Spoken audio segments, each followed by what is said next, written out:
feedback there? Okay. Are we live now? Yes, okay, thanks. So good afternoon, everyone, members, officers, and any members of the public who are viewing via the live stream of this meeting. So welcome to this meeting of the Climate and Environment Advisory Committee. My name is Councillor Jeff Hardy, and I'm chairing this meeting in place of Pippa Halings, who unfortunately is too ill to join us in person and may be joining online. And we wish her a speedy recovery. Information of members of the public, the role of this committee is to advise Cabinet on climate and environment mitigation and everything surrounding that. So just for those in the room, just be aware that everything that's on your desk may be viewed via the camera, and the camera follows the speaker. Please can those participating in the live stream, if you indicate you want to speak, use the chat column, but don't use the chat column for any other purpose, please. Make sure that your device is fully charged and you switch your microphone off unless you're actually speaking. It's better if you have a headset, if you use that, you get better clarity that way. And obviously when you're invited to address the meeting, make sure your microphone is switched on. So, Patrick, I don't know, do we have any apologies? I think we do. Yes, Chair, yes. We've had apologies from Councillor Paul Bearpark and Councillor Stephen Drew, who's acting as sub. Apologies from Councillor Ariel Khan, I believe Councillor Peter Fain is a substitute. And apologies from Councillor Pippa Halings, as you've said, Councillor Lisa Redrup, and Councillor Bunty Waters as well. Yeah. Okay, so I don't introduce other members. Martin, would you?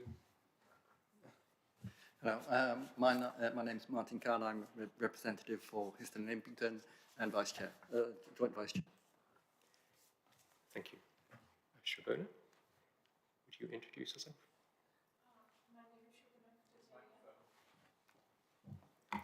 I am Shobana Bhattacharya, District Councillor of Camborne.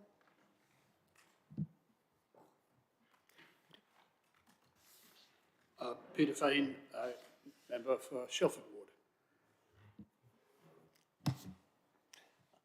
Good afternoon, Brian Milnes, member for Sawson, Deputy Leader, and your linkage point with the Cabinet. Thank you. Peter. Thank you, Chair. Peter Sanfield, Ward Councillor for Caxton and Papworth. Stephen Drew, Ward Councillor for Camborne. And I think we're lucky to have our leader here. Bridget, would you? Thank you very much. And our officers present, Borde.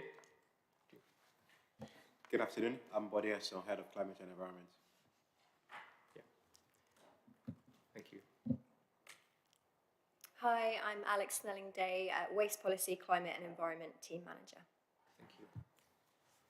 And then Patrick will be, I think, taking a minute, so welcome, Patrick. Okay, so do any members have any items of conflict or interest to declare in relation to this meeting? No, I think that's a no. Now we just need to quickly work through the minutes of the previous meeting. Those are, yes, on page 7 of the agenda papers. I just go through them page by page, if everyone's got there. Page 7, nothing much on that one. Page 8, any corrections needed there? Page 9 and page 10. So I don't hear any comments there, so we can therefore approve the minutes of the previous meeting. So moving on to the first substantive item on the agenda. We're very honoured to receive a presentation from Richard Astell, Chair of Natural Cambridgeshire. Richard, are you there? I can see you. I'm Thank here. you so much for joining us today. And would you like to give us your presentation? Yeah, thank you very much. Well, first of all, good afternoon, everybody. And actually, it's my honour to be with you. Thank you for the invitation and the opportunity to just tell you a little bit about the work of Natural Cambridgeshire and how we are, playing our part. And it's worth saying from the start that South Cambridgeshire District Council is one of our key partners. We are a partnership. Everything we do is through partnership, and our main role is around championing, facilitating, convening action for nature. We are not a delivery body in the sense that we don't own nature reserves. I'm afraid we, as an organisation, don't do much spades in the ground. That's the work of our partners, and we're very grateful for all the support we've had over several years now from South Cambs District Council. Thank you for that support. So it's very much my pleasure to be here. I have got a presentation now. I don't know how the technology works. Did you put the presentation up for me? Is that how it works, Luke, Siobhan, or do I put the presentation up? I can present it for you if you like, and if you just tell me whenever you want the next slide, if that's easier for you. It might be easiest, Luke. Yeah, thank you so much. So if it's okay, Councillor Chair, to make the presentation. Yes, absolutely. Great stuff. That'd be wonderful. Lovely.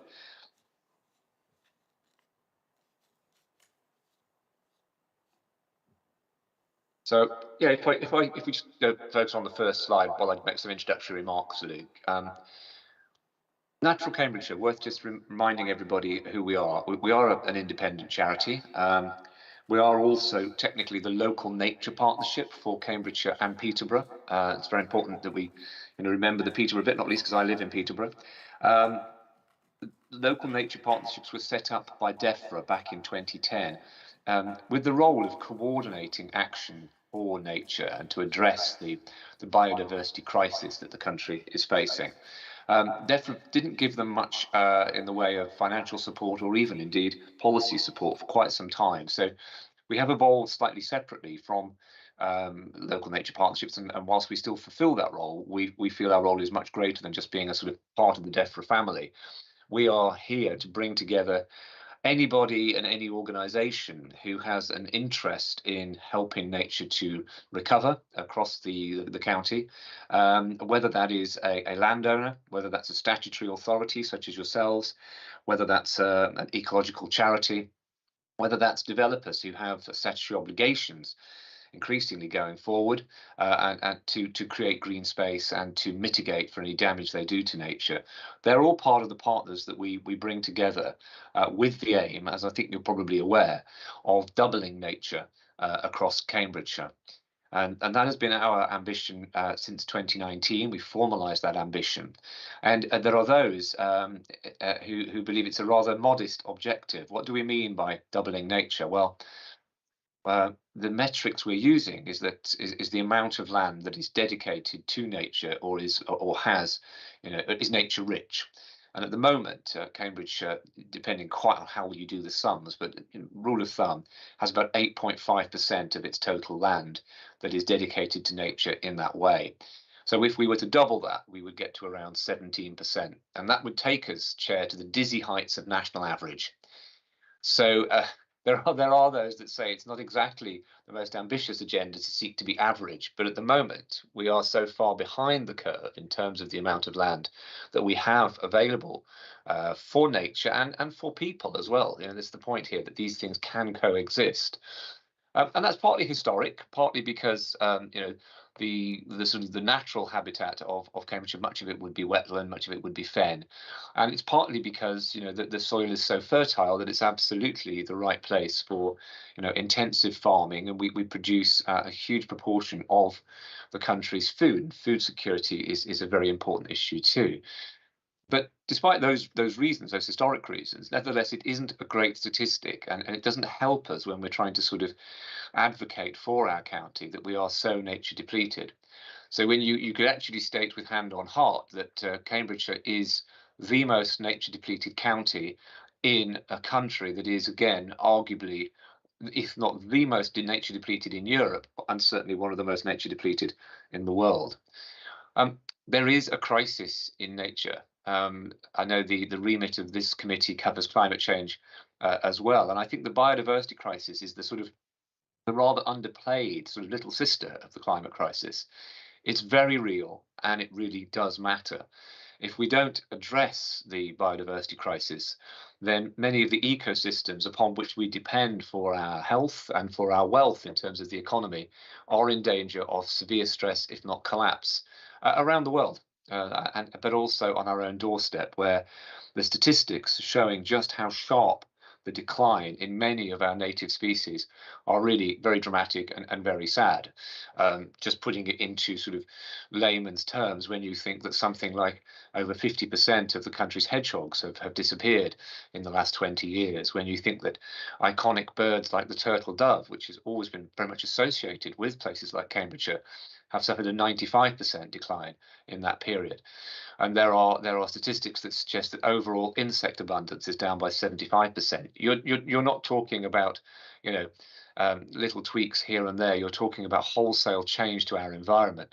And as I often put it, if the environment around us is in danger of dying, then that cannot be a great place for humans to live. And we're in danger of really unraveling the ecosystems that help us create food through pollination, through good quality soil, through good quality water and clean air. And from that also the environment which allow us to live out our normal healthy lives. So that's the problem we're confronting, and that's why Natural Cambridge has set itself this ambition to double nature over a sort of 20 to 25 year period. And what I'd like to do in the presentation is really just indicate how we are going about taking that agenda forward. But if I can again just go back to the point that it's not something that Natural Cambridge can deliver. You know, this is so dependent on every individual and organisation who lives here, who works here, particularly the landowners, and also, of course, organisations, whether private or public sector. So, Luke, first, the next slide, please, if I may.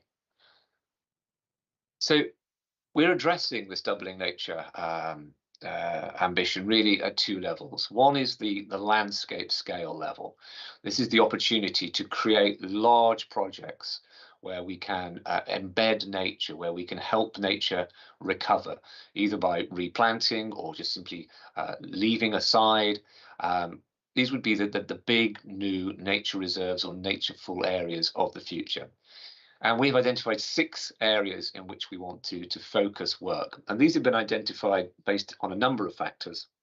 The fact that they already have significant nature reserves or nature-rich areas in them, the fact that they are accessible, that people will be able to visit these places and enjoy the benefits of nature as well, and the fact that there are partners in these areas who are keen to make this happen. And these 6 priority landscapes have been sort of worked through and discussed with the local authorities and with the combined authority, and are recognised by many of those local authorities, if not all, to be fair, as the areas in which we want to prioritise that big landscape-led programme. And as you can see here, at least 2 of these, if not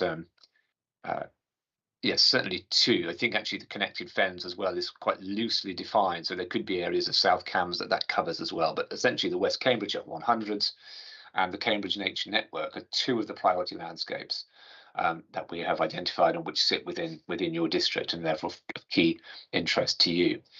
And these are about very long-term projects. These are about large areas of land where we can work with landowners. Of course, at their volition. So this is all about working with people.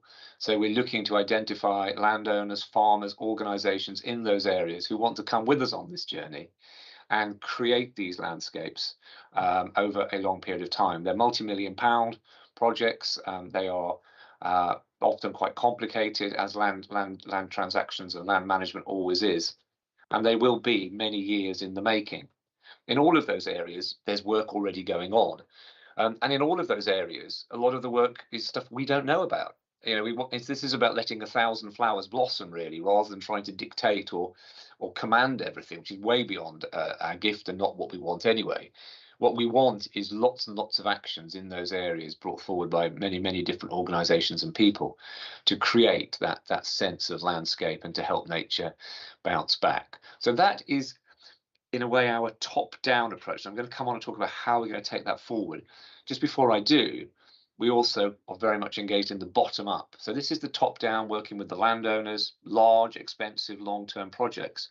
And the bottom-up is very much the community-orientated, small projects that can make a difference to people's lives and to nature right now. So next slide, please, Luke.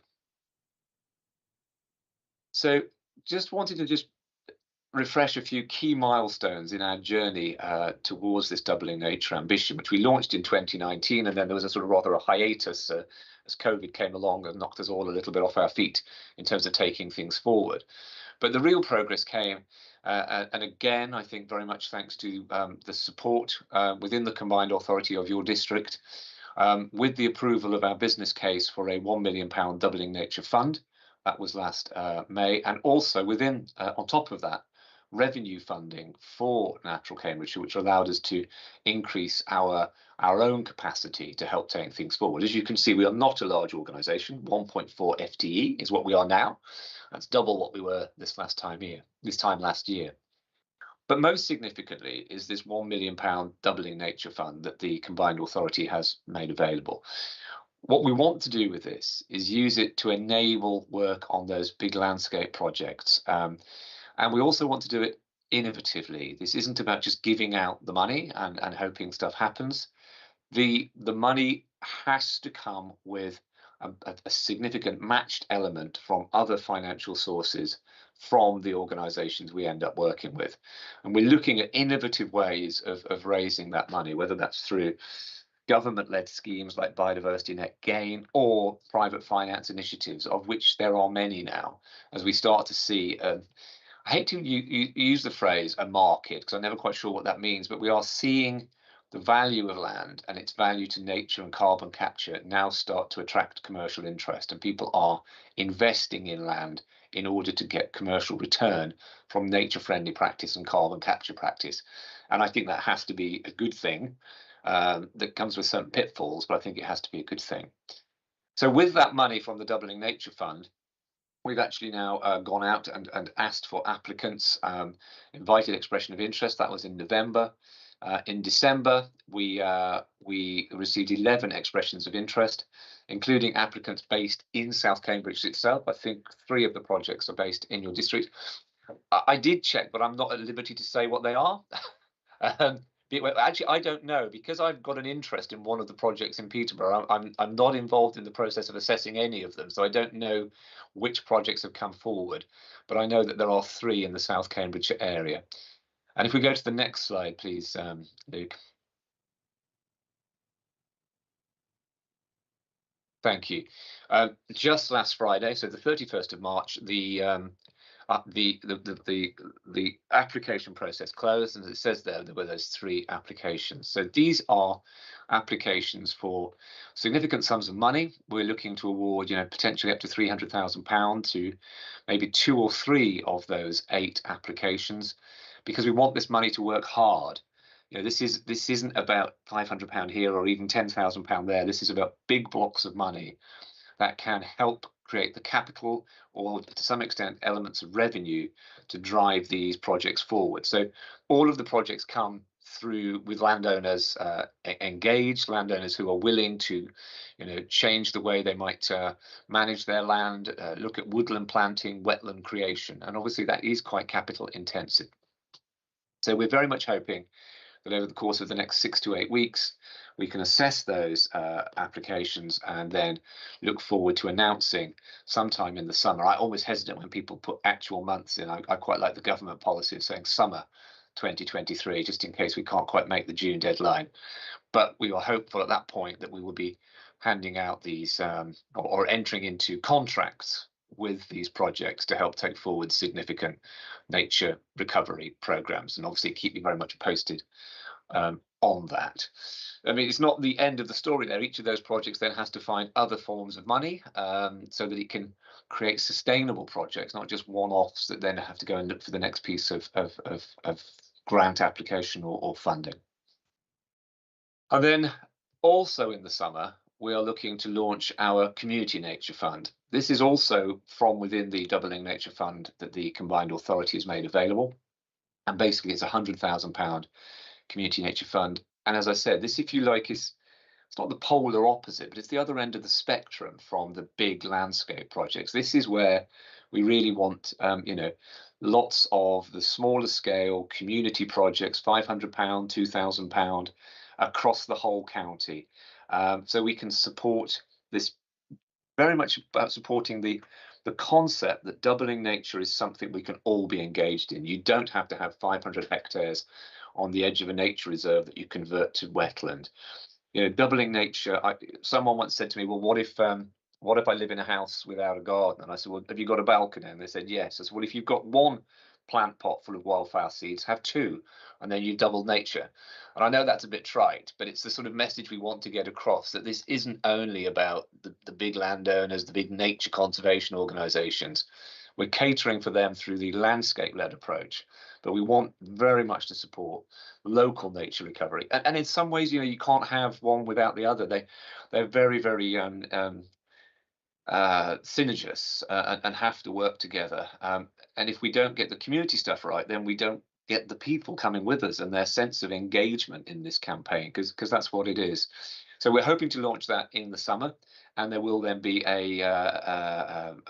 what do we call it, expressions of interest, a request for applications going out, and we'll be communicating that widely.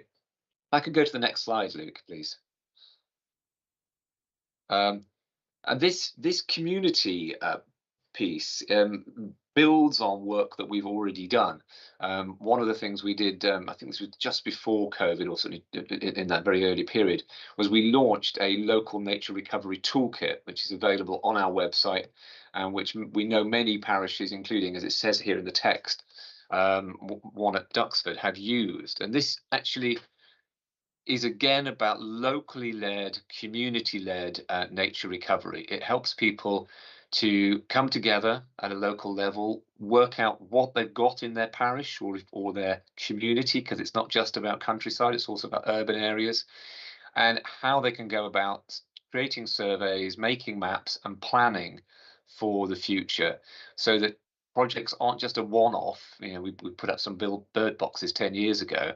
They're actually continuous, they're linear. We put up some bird boxes 10 years ago, and 9 years ago we put in a wildflower meadow, and 8 years ago we planted some crocuses, and 7 years ago we planted 6 oak trees. So that over a period of time you get momentum and you get real change in the amount of nature and quality green space that people can access locally, as I say, whether that's in a village or a market town, or even in a city as big as Cambridge or Peterborough. Next slide, please, Luke. And just sort of carrying on with the communities theme, we ran a pilot project about, as you can see, October 21 to February 22, which was very similar. It provided the grounds, if you like, for our launch of this 100K scheme. Where we went out to parishes across the area, working with the Cambridgeshire and Peterborough Future Parks Fund at the time, and invited people to apply for grants and also to use the local nature recovery toolkit. And as I say, this was over a year ago now. Next slide, please, Luke. And we ended up funding 9 projects. We only had £10,000 to play with. I think actually it might have been slightly less than that, but we ended up funding 9 projects, several of which were sort of in the South Cambridgeshire area, and 2 specifically in the in your district, Swavesey Community Orchard and the Chalice Pond at Barrington. I should say, before anyone says, we in no way claim that we funded all of this for these projects. We made a contribution to their work. Both of them are much larger projects, and that again is how we should be using this money, is to help aggregate, to help bring together. So these were contributions to both of those, and I think if you go to the next slide, we can look in slightly more detail at what they look like, Luke. And this is the Swavesey Community Orchard. I'm sure it's familiar to many of you. The orchard was established back in 2019. Community orchard is something we're passionate about. I am myself. We've planted one up here in Peterborough. They really work.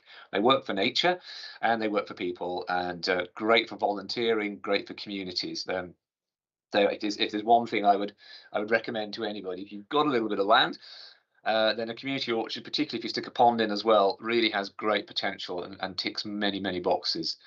So that was the one that we were able to help at Swavesey, and the next one was the pond, please, Luke, I think it's the next slide, at Barrington. This one was, it's worth saying, much more expensive project, so ours was only a small contribution to this. But again, you can see the difference there with those before and after photos. So yeah, two examples there of the kind of projects we'd be hoping to replicate when we launch the larger fund this June. Thank you, Luke. Next slide. Yeah, sorry, I forgot about this slide. So perhaps before I finish on communities, these were some of the key findings. I'm very passionate about the communities piece. I mean, in my own world, I work on one of the landscape projects up here in Peterborough, but I find sometimes it's very slow, it's very detailed, there's lots of lawyers need to get involved once you start looking at land and contracts, whereas actually getting involved in community-based activity is real spade in the ground.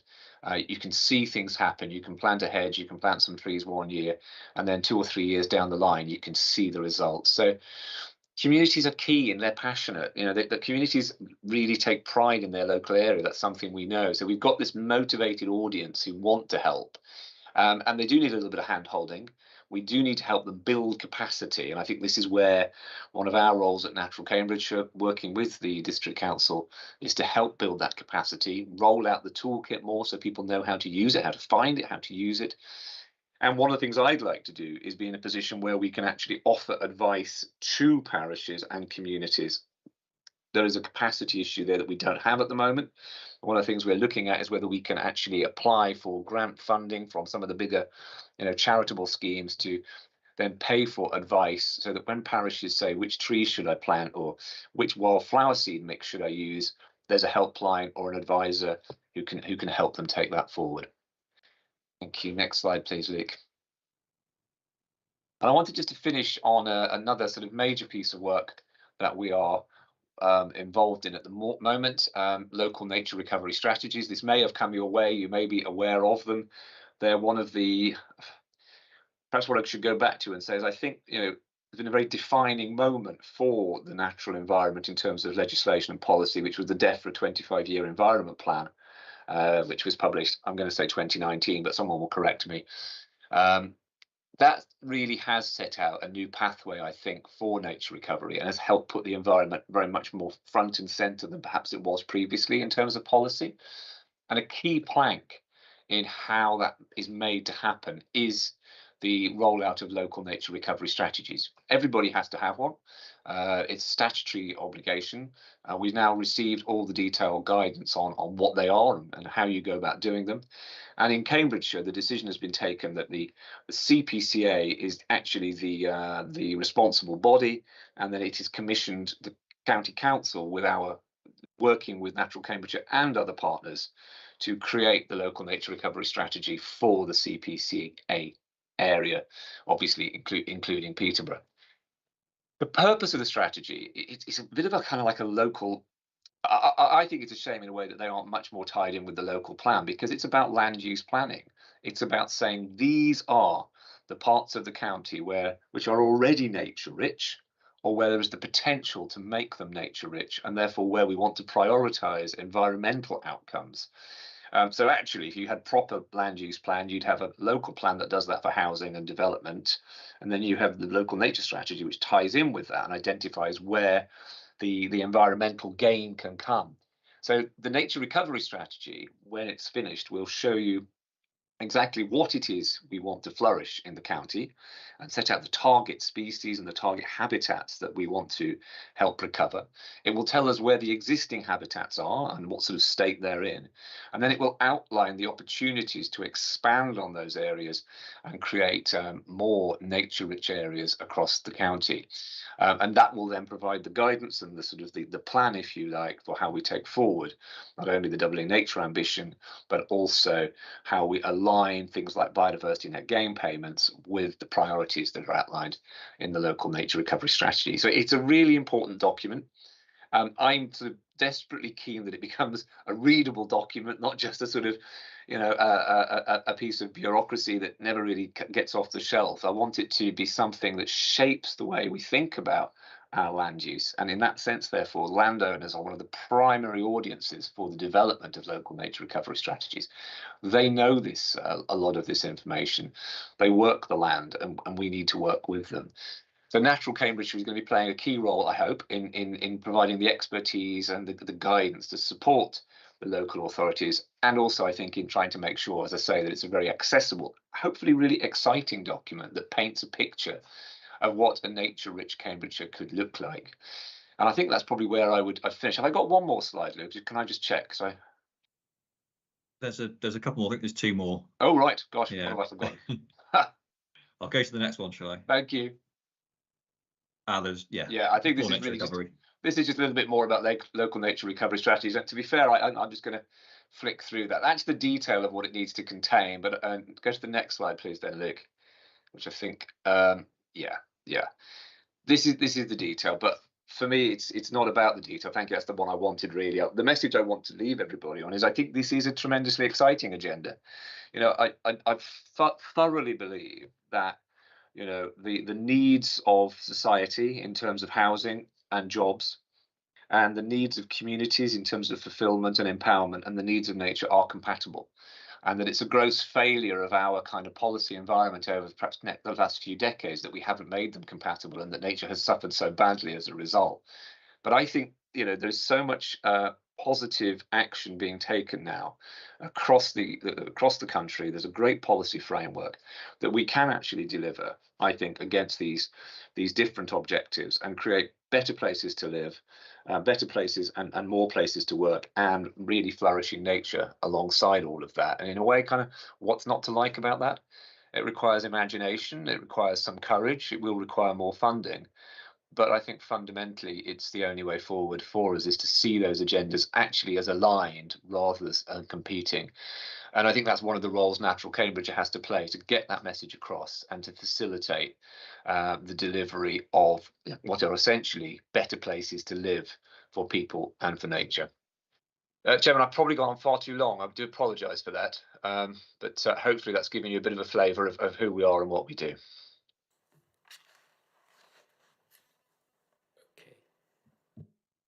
Well, yes, thank you so much, Richard. That was inspiring, and I think the way it was inspiring for me was that, you know, there's a tendency to think this is such a challenge that, you know, where do we start? And I think you've shown us that where to start is at a local level, because particularly the before and after photos that you showed were so inspiring, and I think if we can just replicate that, you know, all over the county, we're sort of well on the way. And thank you for everything you do in promoting this. That's a great presentation. I wonder, do any of the members, either in the chamber or online, have some questions? Councillor Bhattacharya.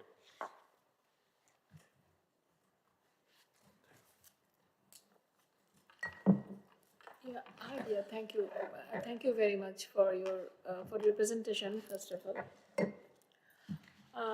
I am a little bit of confused in a couple of areas where the application can be sent. Like, I have a few registered charities here at the local charity.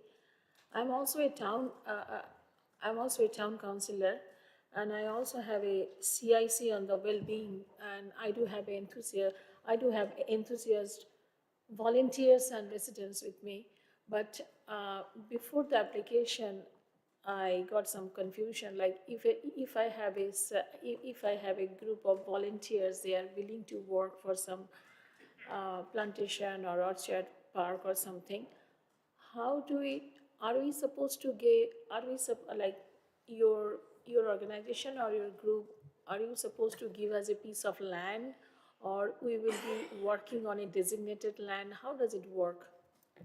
Yes, thank you, Councillor, for that question. So, as I say, the applications for the pot of money that we have will open in the summer, so not open at this stage, and we will develop detailed guidance. But no, I'm afraid one of the things we don't have is we don't have land. Land is the commodity that, you know, is probably the most precious in all of this. So it would be about organisations who have already identified a piece of land that they can work on, or have come to an agreement with a landowner or can use public land and then just need some money to buy the materials, whether that's wildflower seed or trees or hedging or bulbs. But I certainly wouldn't want people to get put off by not having land. I mean, just in my own village, for instance, working with the parish council, we planted thousands of bulbs in the verges around the village, and we took advice as to what bulbs and make sure they were native, make sure they were good pollinators, and that makes a huge difference to a village. We also were able to purchase bird boxes for the village hall and for other public buildings, and a stock that we could then give to local villages. So I certainly don't think people should be put off if they haven't got land. There are lots of ways in which we can encourage people to help nature recover, whether it's giving people bulbs for their own gardens or wildflower seed. So yeah, so just to answer your question, no, we don't have land that we can offer, but I think it's about projects that people have already perhaps got in their mind, and they're looking for that additional funding to make it happen. Okay, thank you. I understand that you will be supporting us, the groups or the small groups or communities or charities with the capital cost, That's the correct, yeah. procurement to buy the things, and the land might come from parish council or town council or any other place. Yeah, thank you. That's correct. Yeah. Thank you. Councillor Peter Fane, you had a question. Thank you, Chair.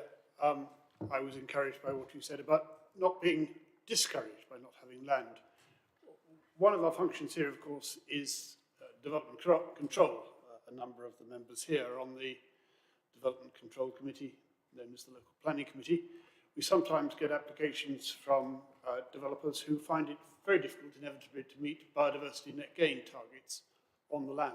For the moment, yeah. We're still waiting legislation on that. I recall one case where as a result, it was offsetting on another site, some way from well outside the district, in fact.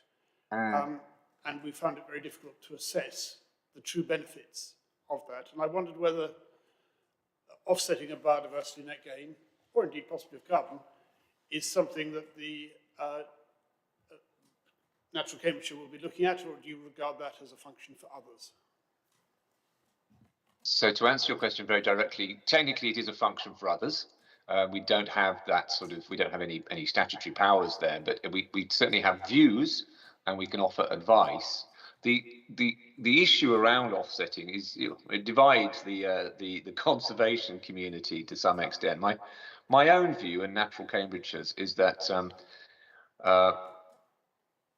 offsetting, we should always look to see what we can do on site if it's a development, because we want nature to be close to, we want people to be close to nature. We want, developments to be full of green open space, not just accessible, but also rich green open space. But often it's not possible to develop all of the natural obligations on site, and sometimes it isn't appropriate. I mean, there is no two ways about it that most ponds that go into a development very quickly dry up. They're not looked after, they're not managed properly, and therefore they don't deliver necessarily what they're supposed to be doing. So, there is a case for offsetting, I would say. And I think, in my personal view, and I stress that, is that I think offsetting can work very well, but I think it has to be local. I really do. I think if offsetting is any distance from the development, then you've lost any sense, particularly if you're a member of a local community, of any benefit accruing back to you of that development. So my own view is that I am in favour of offsetting, and I can see the benefits of it, but I think it's got to be I would say not only within the same district, but actually within sort of travel time distance for the community where the development has gone. I think if it hasn't, you've broken part of the equation and makes it very difficult. But I should say, I mean, I wouldn't want to. That's my own view, but I do recognise the difficulties of that, of just finding the right piece of land. It goes back to the previous councillor's question. Finding land is very difficult. Finding land for biodiversity net gain is proving very difficult at the moment for many local authorities. Does that answer your question, Councillor Fane? Yes, thank you very much, and I entirely agree with what you say, your personal views, for what it's worth. Thank you. Thank you for that. interesting answer. I think Councillor Stephen Drew, you had a question. Thank you, Councillor Harvey. Thank you, very interesting. I'm always struck in these situations when I hear people come and speak to us as District Council by, although you talk a lot about things that are very positive and things that we would like to be involved in and support, and then as my two colleagues have just asked you a question, we can do. But I am always struck by wanting to ask the question of, what exactly would you like the District Council to do in terms of what could we do with our powers, with our policies, with our funding? And obviously, I know that's an open-ended question, and we have the leader and the deputy leader here who are probably now thinking, oh dear, we're setting up for an endless set of asks. But in general terms, maybe sort of 3 specific things that you think that as a district council, we are in a position to specifically do to support the work of Natural Cambridgeshire. Right. Gosh, that's quite a big question. I mean, this I don't know whether this is the answer you want, but you guys are doing a really good job. I think, I think the South Cambridgeshire is setting an example on its policies. So I hope that neither offends or anybody, or people feel I've taken the easy answer there. But it is true. I think within the region, you're setting the example to many of how to put the nature and the biodiversity crisis front and centre. I think there is more that can be done. I think getting policies right now on biodiversity net gain is going to be critical for everybody, and actually making them happen. I think there's some very innovative things happening with land banking again in your area, which is the right way to go. I think we've really got to hang tough, but we've got to work hand in hand with the development industry to make that happen. Make it simple for them, because that's what they want. They want a simple policy that they can implement quickly. And the other bit I would urge, and forgive me for not knowing enough about quite where you are on your BNG policy, is that we don't just allow biodiversity net gain on any old bit of land. The developer's got a farmer friend down the road. I think consolidating our nature recovery in large areas of land rather than small pockets of land is going to be the way forward. So I would certainly urge that we don't just allow any old sort of scheme to go through to qualify for biodiversity credits. And then I think the third thing I would say is, and again, it's not that you're not doing it, I really do believe in this community stuff, and I'd like to work very closely. We already are. I'd like to work even more closely and more tangibly with the council to really raise the levels of community engagement with the biodiversity agenda. When I say engagement, they are engaged. It unites people. I think this is one of the great things about working in the biodiversity world. What's not to like? You really don't find many people who say, I just don't want nature. I mean, most people, whether it's more trees, whether it's more birds, whether it's more flowers, we recognize the beauty in nature. And I think helping communities really take control of that agenda at a local level, empowering them with the tools we talked about and with the small grants we talked about, but also I think with just that kind of moral support and the leadership role that local councillors can play, I think would be vitally important. So what have I just said there? Something around biodiversity net gain and being really strong on that, about where it happens and how it happens, and enabling the communities as much as possible would be my main thoughts on that one, councillor. So I think it's anything else. No, I think that's probably what I would say. Thank you. Yes, thank you for that. So we've got Peter, did Stephen? Was it Stephen? yes, yeah. So it's Peter Sanford. Yeah, yes, sorry. Peter Sanford, Councillor Peter Sanford, would you? Actually, Councillor Fane already posed the question I was going to ask, so you can happily move on to the next. Thank you. The next one is Bridget. Yeah, leader Bridget Smith. You have a question. Thank you very much. And hello, Richard. Nice to see you. Hi, Councillor. So I think we're really lucky having Natural Cambridgeshire, and I'd like to think that with my lead role on environment hat which I have for the CPCA, that I had a small part to play in ensuring that this significant sums of money were passported down to Natural Cambridgeshire, who absolutely believe, because of the nature of their partnership, which is a really wide-ranging partnership, are actually very, very well placed to deliver on behalf of all of us. So, you know, though the little community projects are really exciting, and we as councillors like nothing more than, you know, a little wildflower meadow built in our patch, you know, the reality is that the biggest bang for our buck is when stuff is done at scale. So I'm very pleased that Richard started off talking about these sort of major landscape interventions. And I think we as an authority need to start thinking strategically about the two of those that are in our patch, and how we, through our local plan and through any other interventions we have, can actually start to move those forward, because I don't think we're quite there yet. There's other opportunities for us. Again, you know, none of us can do this alone, and we're very restricted as a local authority what we can do. But working together with like a Natural Cambridgeshire, and the other game changer is the Oxford-Cambridge partnership, where again I lead on the environment there, and that provides real opportunity to do some very, very exciting stuff over a regional geography. So I took a group of people involved in the OCP up to Ouse Fen. It's the second time we've been to visit that, to look at the potential there for significant major wetland creation, not even restoration, wetland creation, and a model that can work with the development of things like East-West Rail. So as aggregate is extracted from the ground to build major infrastructure projects, so restorative work goes on that creates wetlands that hasn't been there for millennia, or maybe never.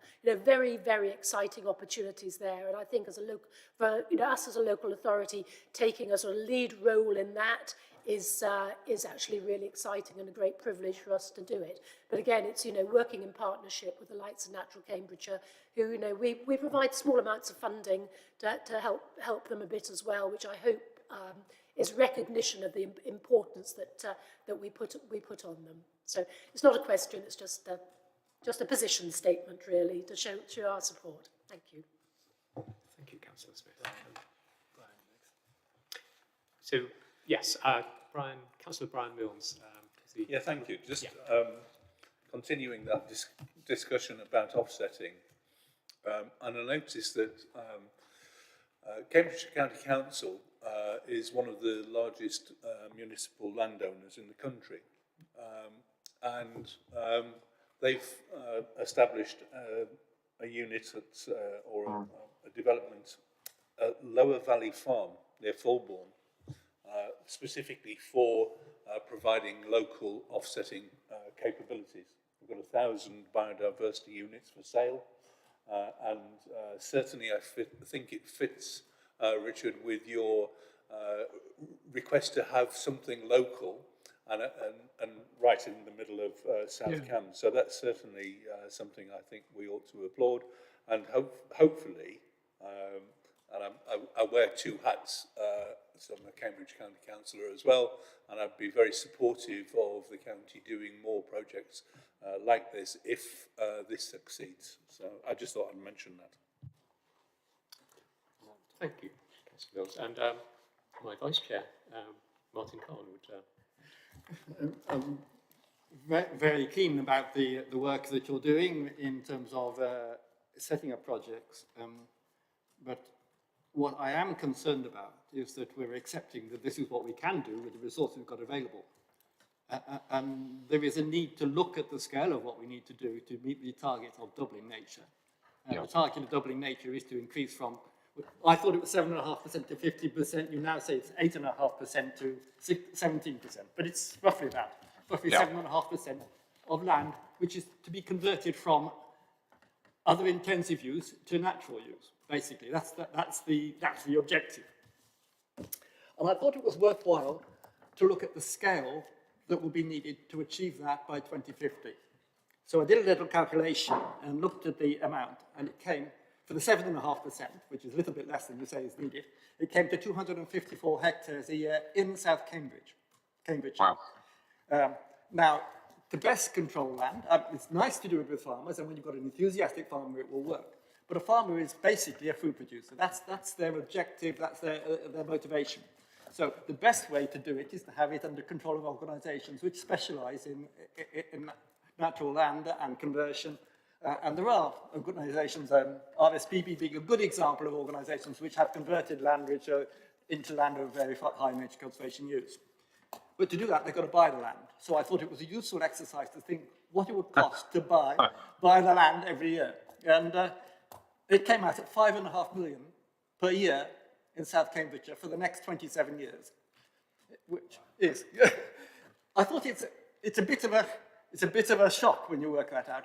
It's not something that we can obviously do. We neither the county nor the district, in a situation where we've got problems with care crisis or the other crises, we've got so many potholes, we're not going to be able to find that sort of resources. So it has got to come from a higher level. It's got to come to a change in policy at national level. Either through, there are various ways you could do it. You could pay organisations to buy up land, and I absolutely agree with you. It's much more productive if you do it in larger blocks than if you do it in bits and pieces around here. Either you could do it by that, or you could do it by paying farmers to do the land. But it's that sort of money you're going to be looking at. That's £5.5 million is without the management land that you do on the land afterwards. Another way to look at it was to look at the profit that they're making on the farmland that they're taking over. So maybe you would subsidise the profit. That's also an interesting thing. I looked at looked at Farmers Weekly to look at the margins you're making per hectare on agricultural land, and it came out about £200 pounds per hectare times 254. You come out about £50,000 a year. But you're doing it each year. So the first year it's £50,000, the second year is 100,000, the third year is 150,000. In 5 years you build up to £250,000. You know, it's a lot of money that you need to change that use, to have an incentive to change that use. And it's important that we emphasise the government that if that's what they want, and if that's what we want, that's the sort of money you're going to have to find and in the long term. And maybe you'll be able to find it from industry, but there are limits to what you can find in industry in terms of offsetting. There are limits to what they will pay in terms of what private enterprise will give up in terms of potential benefits. An organisation like the County Council, for instance, can do it to a certain extent, but it is also liability of its trust. It has to get a good return for its taxpayers. So it can't, unless it can justify it, it has limitations about what it can do. This is land which was bought for statutory smallholdings. It wasn't bought for nature conservation. There are procedures to go through. So we do need, I think it's important that we also have what you might call a promotional role in emphasising the scale of the problem and the scale of the needs. The 1 million is very nice, but you're talking about basically 300,000, 400,000 in South Cambridge over 3 years, a little bit over £100,000 a year, compared with 5.5 million. It puts the scale of what we need to do in question. The local projects are very good in terms of promotional, of getting local people doing things, but they're not actually conversion of land from other land to natural areas which you're improving. There was actually a third project in South Cambridge, the Orchard Park project. Orchard Park is actually in South Cambridge and not the city, though you may have thought it was. It seems like the city. And that's a very, very motivated group of people co-housing there, and very worthwhile. But we've done a project in my ward in Histon. We bought land, about, I think, 17 hectares of land, but that was already converted. It was set aside and a wet meadow. So these were already lands. It wasn't a conversion of land. It was an improvement and making available for local use. So it's very good on the promotional level. It doesn't actually contribute to the doubling nature in the sense of increasing the area of land. And therefore, to do that, we need something on a larger scale, and we do need to actually make people realise the scale of what we need to do, which I think is a totally good objective. And it also means we need to think what we do. We need to maintain food production, where various reasons why it's become more of a problem now with the with Brexit, meaning that we're lower down the priority scale in importing our vegetables. We're going to have to do more for ourselves. That was a decision this country made, for good or for bad, but that's where we are now. And therefore, we have to make sure that we've got productive farmland. And so some of the land is going to remain intensive. And we think, how do we manage that in coordination with this increased natural areas? It's better than if it's larger blocks. It's easier to separate the, if you have lots of small blocks, they're going to be influenced by the intensive farmland around them. Whereas you've got larger blocks, you've got a better scope for protecting them. So we need to think also about how we manage intensive farming if we're going to meet the needs at the same time as having the increased nature. And I just wondered how you see that proceeding as part of the role of natural Cambridgeshire, and what you can do there in influencing government. Thank you. Yeah. Wide-ranging points there. But, Richard, what do you make of that? Yeah, well, I agree with the analysis entirely, but I'm not entirely sure I agree with the solution, if I may, Councillor, if I may. I think one of the things that excites me most, I mean, I've not really sort of introduced myself. I'm not a nature conservationist by background or profession. It's not what I do for a living. I'm just kind of a passionate enthusiast and have been all of my life. But one of the reasons why I feel more hopeful now than I ever have that we really have turned a corner and that we will see the large scale recovery of nature across our landscapes is because of what's happening in the private sector.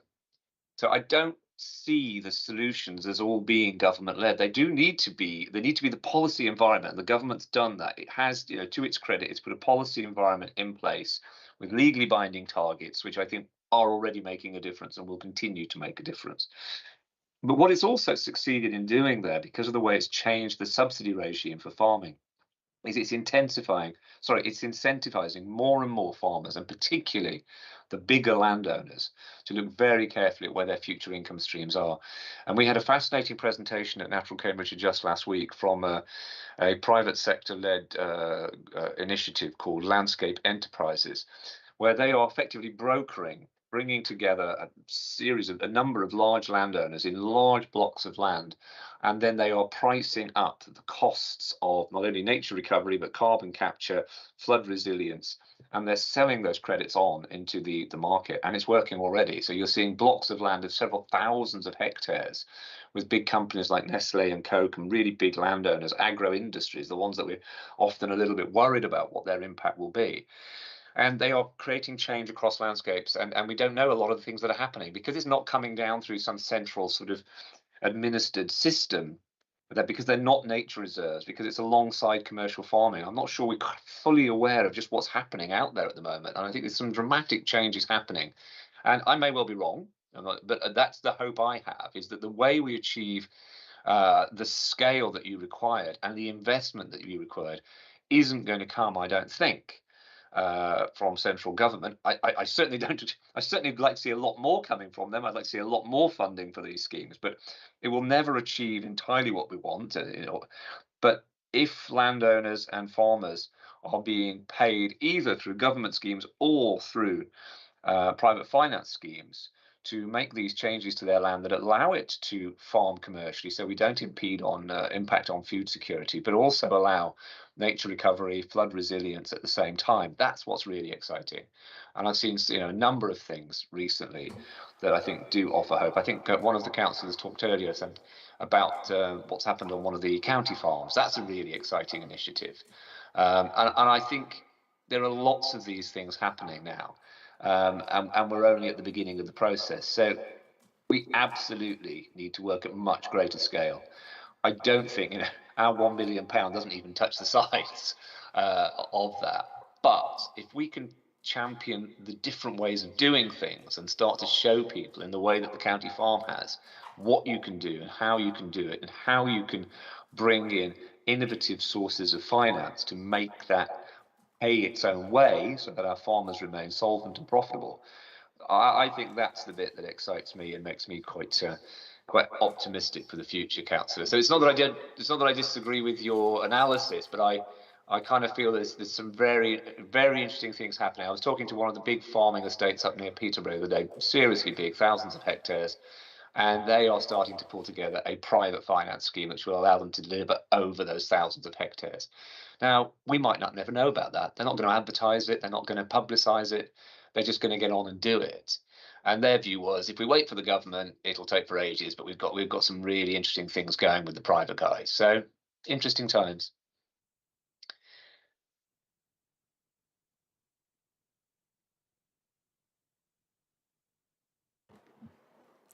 Hi there, I have a quick question.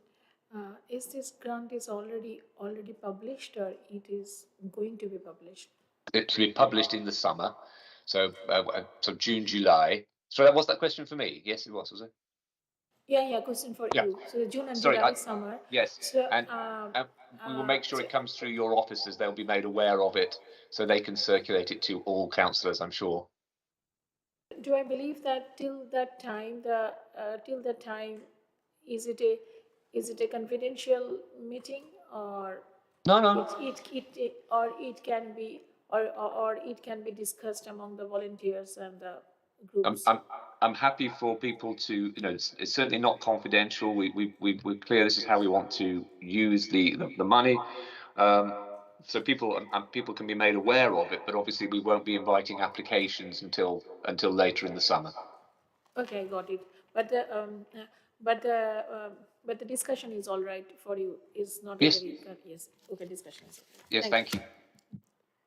Yes, thank you, Councillor Bhattacharya. I have a question, which I think probably should be the last question because we've got to look at the clock. I just wondered, Richard, whether you would agree that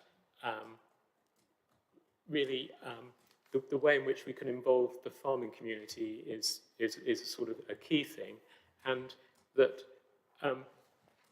we don't necessarily have to focus on the satellite map showing a doubling of, for example, wooded area, because a lot of the ecology and biodiversity is actually within the soil itself. And I'm thinking about, you know, there's a whole ecosystem with, you know, worms and provision of food for animals higher up the food chain. And I just wondered whether you'd agree that almost you're looking at regenerative farming techniques, and that's a process rather than an asset, as a, you know, newly planted copse would be. And is there a case for biodiversity net gain being associated with an undertaking to, you know, use regenerative farming, for example? Yeah, so that's a really interesting question, and I think my answer to that is probably no more valuable than anybody else's, to be honest, because I think this is the thing I would say is that we seem to have forgotten about soil in a lot of conversations. I'm sure agronomists don't and farmers don't, but you know, the quality of the soil is so important for our own survival. Really, you know, so much comes from it, not just food, but also ecology. You know, all forms of land use. So I do think that government schemes should be encouraging regenerative farming. I don't think I think it's got to be about encouraging. Farmers need to come on this journey at their own volition, and there will be those who come and those who don't. So I do think that regenerative farming is really important. I think soil quality is really important, but I'd probably just hark back to the previous councillor's point. I think we need to make sure that the biodiversity net gain money and the money that we have available for that is going to creation of new habitats rather than improving the soils for commercial farming. I kind of do see those as slightly not compatible or rather different things. So whilst I'd want to encourage regenerative farming, absolutely, or and certainly encourage, you know, maintaining soil quality, I see biodiversity net gain as separate, if not separable, if I can use that phrase. And given that the BNG money is going to be limited as well, I kind of feel I personally, and again, personal opinion, would rather see it creating new habitats rather than maintaining improvement of the soil. I think that's maybe where additional investment needs to come. I'm not sure that's a great answer, Chair, but it's probably my own feeling at the moment. Thank you. Well, again, thank you so much for a fascinating presentation and for giving such thoughtful and insightful answers to our questions. So thank you, Richard. I think that probably ends that agenda item, if May I just take the opportunity Yes, to thank that's you fine. then? Well, no, just the opportunity to thank you, Chair, for I've really enjoyed being part of the conversation and to be in a conversation with so many knowledgeable people, really good questions. So it did become actually, wanted to be clear, my views are just my views. They're not in any way right, and I'm sure other people may disagree with some of the things I say. But if I could also just thank South Cambridgeshire District Council for being such a keen advocate and supporter, not only of our cause, doubling nature, but also of natural Cambridgeshire itself. I really am very grateful for the support we've had over the years. Thank you. much Richard Astall, and Chair of Natural Cambridgeshire, and I hope we'd be able to invite you back and you would accept on a future occasion for maybe an update on progress. So Of course. very much. Thank you. Thank you. Well, following on from that, the next item on the agenda is an update on our own doubling nature strategy. And I think, Luke Waddington, are you going to present on that? So thank you. Over to you, Luke.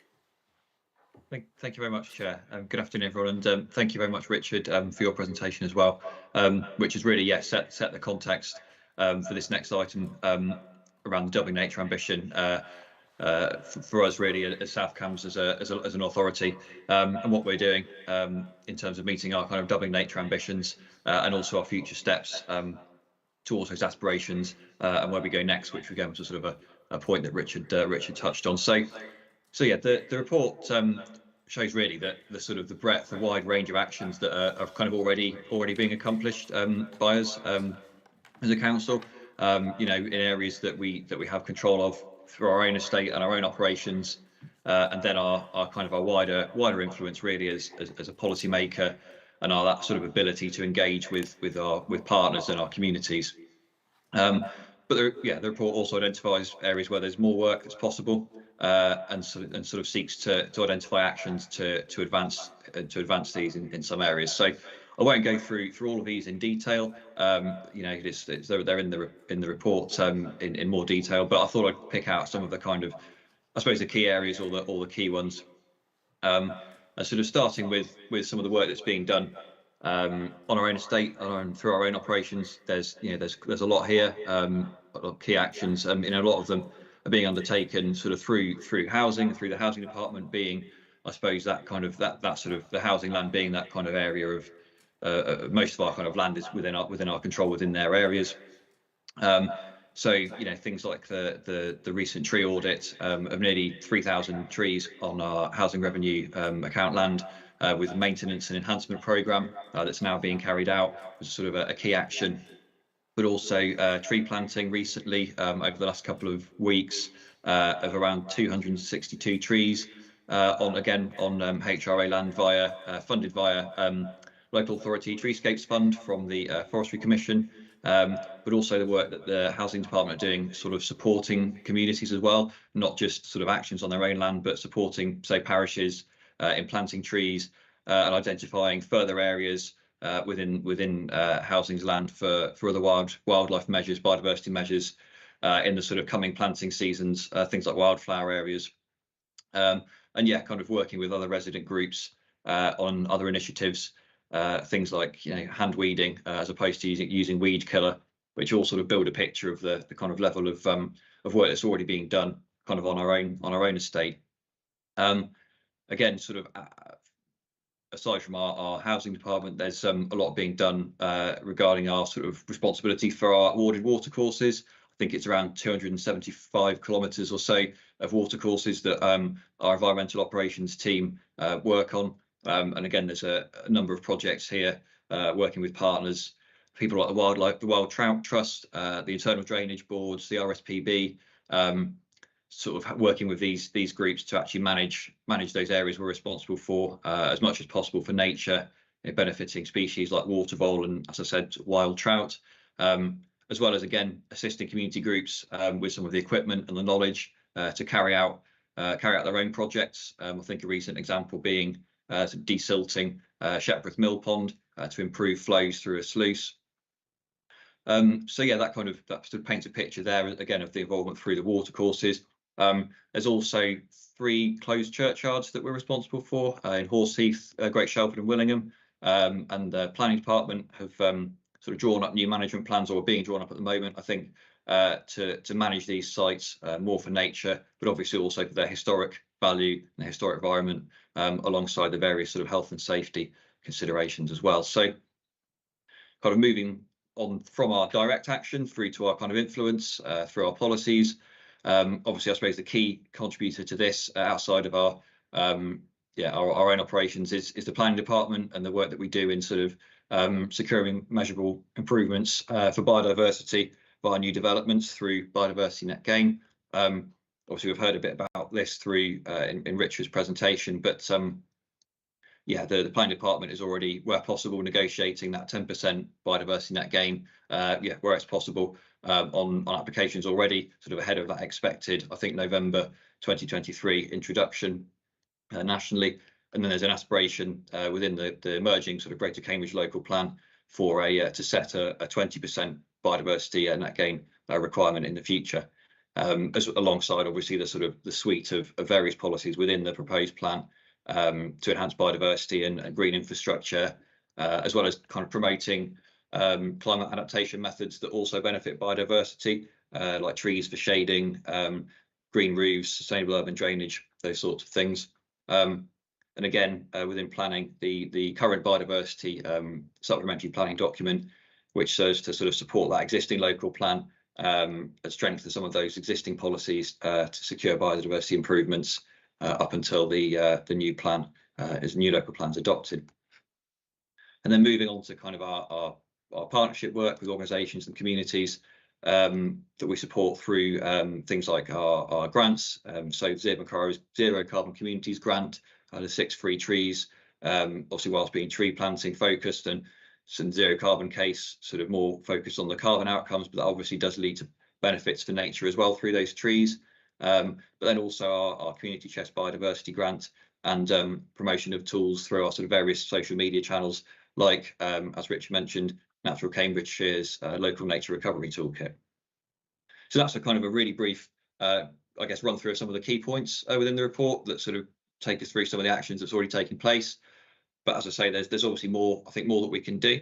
And I think, kind of, again, leading given that key role of the planning system in nature recovery, the next stage of kind of delivery of biodiversity net gain measures in those particular, in the strategic locations that we've been talking about is crucial, but also the coordination of that with communities to ensure that those sort of benefits for nature are maximised and those outcomes are maximised for people as well as the environment. And so there's ways and means of doing so working with our communities to do that. That's currently being looked at through with the planning department, so identifying various ways in which they might do that.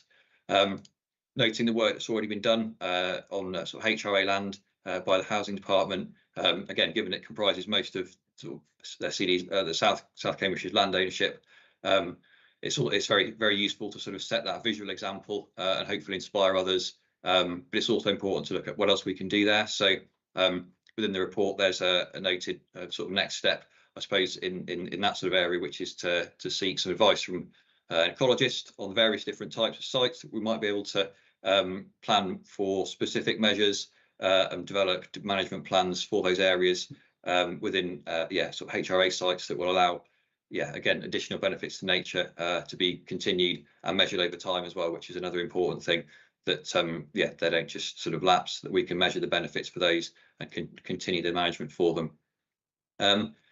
As has again been alluded to, we also can build on and improve those community networks that were already there and provide sort of more support to that which is already offered. I think perhaps we could do better with sort of signposting some resources to those external partners the resources that those external partners have provided, like Natural Cambridgeshire and the local nature recovery toolkit, and also sort of use those and within that sort of same sphere, kind of use that to increase the uptake of some of our grants, such as the biodiversity community chest grant and the 6 free trees grant. Whilst there is sort of fairly good uptake of those in some cases, that could still be improved. So I think there's work to be done perhaps with some of those communities groups to understand what they need from us or from elsewhere, perhaps to make more use of those grant schemes. and understand a bit more about how we can help them take advantage of those. And I think one element of that is to sort of promote exemplars of nature recovery in our area. So, for instance, as you may have seen in the report, there's a small kind of case study of some of the excellent work that's been done over the last couple of years in Cottenham by Sustainable Cottenham and led by Councillor John Lovelock, who has been fantastic in kind of producing a number of different projects across the village, and really want to kind of showcase some of those in the hope that they probably can sort of inspire and promote other areas of the district, or sorry, other villages in our district to do the same. So we'll hopefully see sort of more of that as well. But more widely still, stepping up and supporting sort of more measures like home composting, peat-free compost, gardening for nature, those sorts of things to our residents, as a sort of a kind of within their own sphere, within their own household, as measures they can take to kind of double nature within their own immediate control. Again, as Richard mentioned with his sort of balcony analogy, so that we're kind of empowering people and giving them some of the key information that they need to perhaps do that within their own spaces.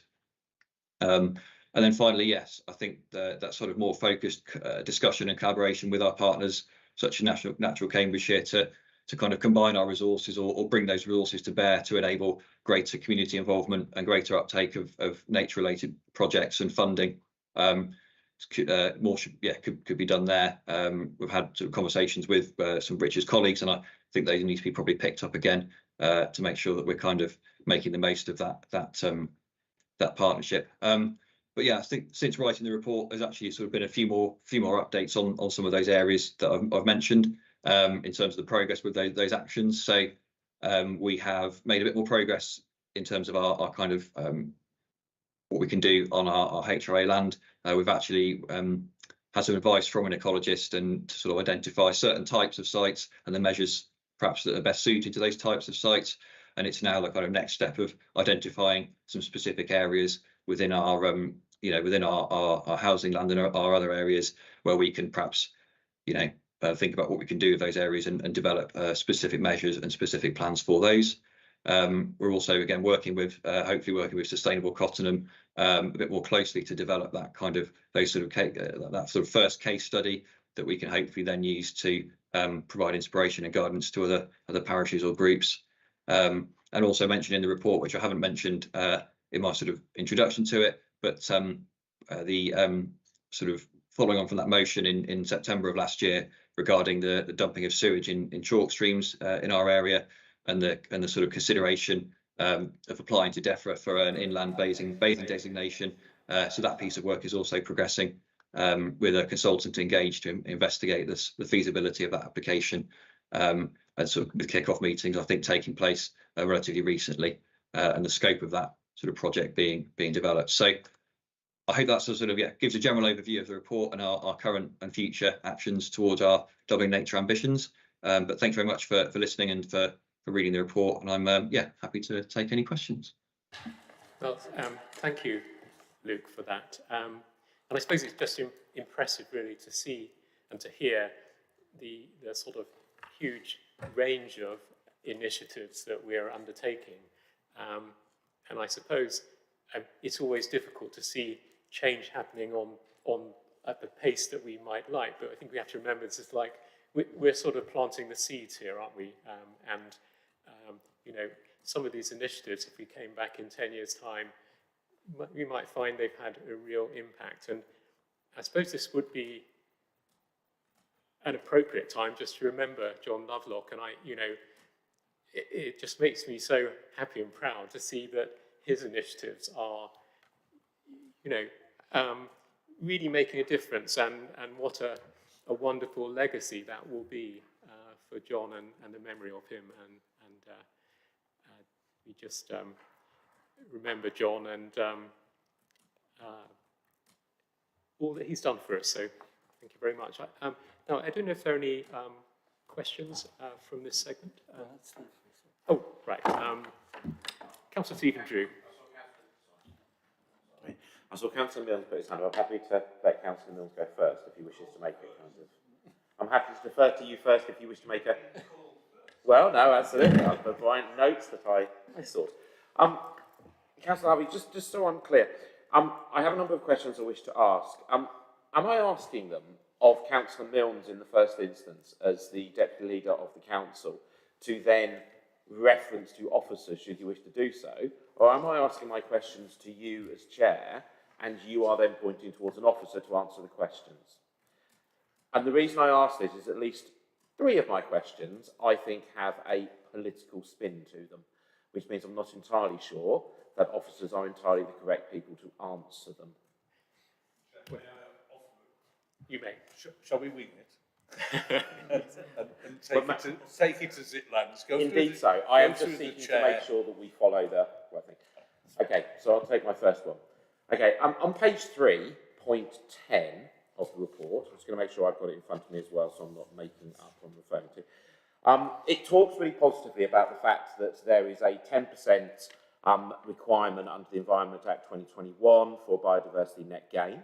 And then it talks about the fact that we, as a district council, wish to see 20% to be the standard we are. And I really just wanted to ask, how realistic do we think that is? And the reason I ask this is because we do often see a situation where we have the targets that we set in a very positive way, but we often see developers push back against those targets or seek to reduce the level they're willing to do. And this does sometimes lead to disappointment and dissatisfaction from activist groups or from residents or from councillors indeed. So my first question really is, how likely do we think that the 20% target referenced in point 10 is going to be the norm for planning decisions going forward within the district? Well, thank you for that, Councillor Drew.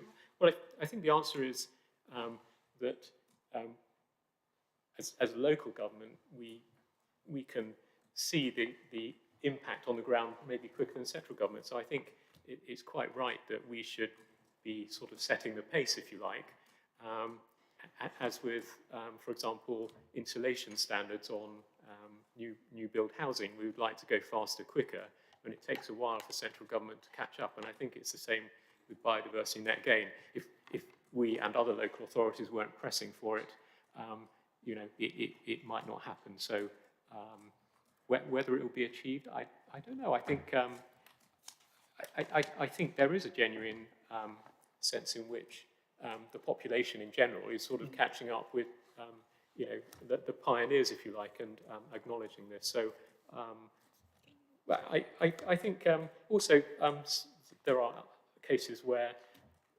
developers are more enlightened than other developers, and they can see the public benefit and therefore from the public benefit enhancing their own credibility and sort of social capital, if you like. I don't know if that helps. Would oh,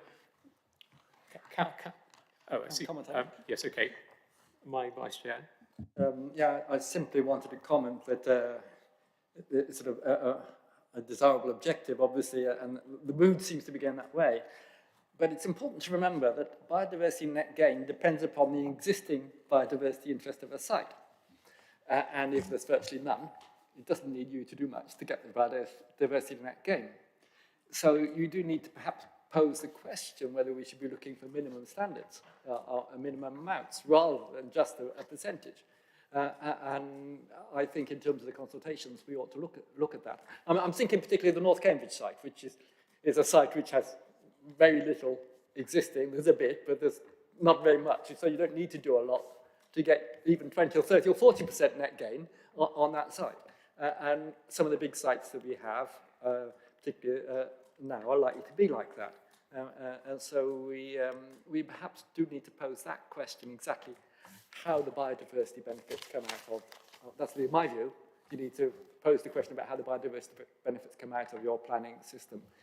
Perhaps it's not just net gain. Maybe we need to look at other things as well. Thank you. So I have a number of other questions, but I'm happy to kind of ask one, let someone else go and then come back. Otherwise, I will end up running a section of the meeting. I just wonder if perhaps Siobhan or Luke would like to comment on that point. I mean, in terms of whether it's achievable or possible, I mean, it's one we can perhaps take and talk to colleagues in planning and see if there's a view from them, but respond in the due course.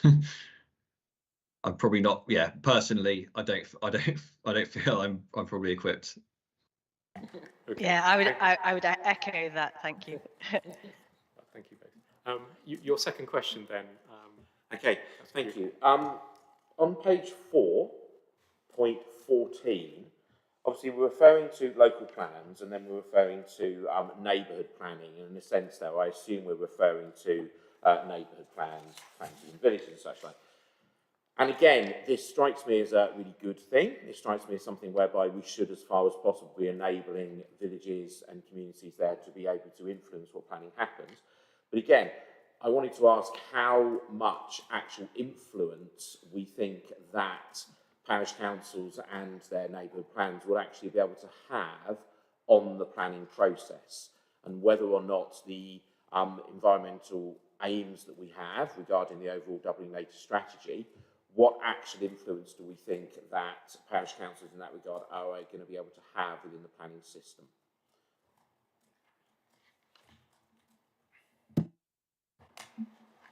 Well, again, we'd always like it to be more, wouldn't we? But I think, yes, neighbourhood plans are proving effective in causing the villagers and local population to sort of focus in on where could we have a green space. And I mean, Ipswich Impton is an example of where that's happened in quite a big and significant scale. So yes, I think neighbourhood plans are a great initiative, and particularly in this regard. So thanks. Do you have a third question? Okay. I am still going. Excellent. Page 5.18. I really just wanted to sort of, and I think this probably is one for the officers who will feel much more comfortable maybe in answering this one, because I feel this will definitely fall within their area. It talks about issues in order to deal with air quality and how that's a crucial aspect of our natural capital. I just actually wondered if you could have some more information, expand upon what specifically air quality issues within South Cambridgeshire that we think we need to be dealing with.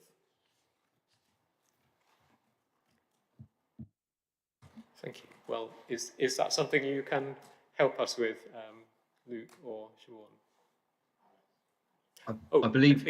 I've gone straight to yes. Well, maybe we will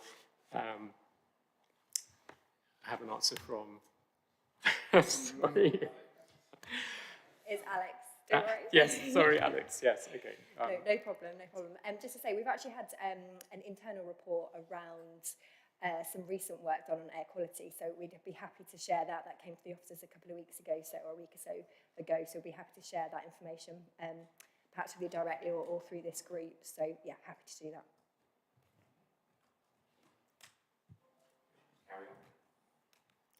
You may carry on if you like.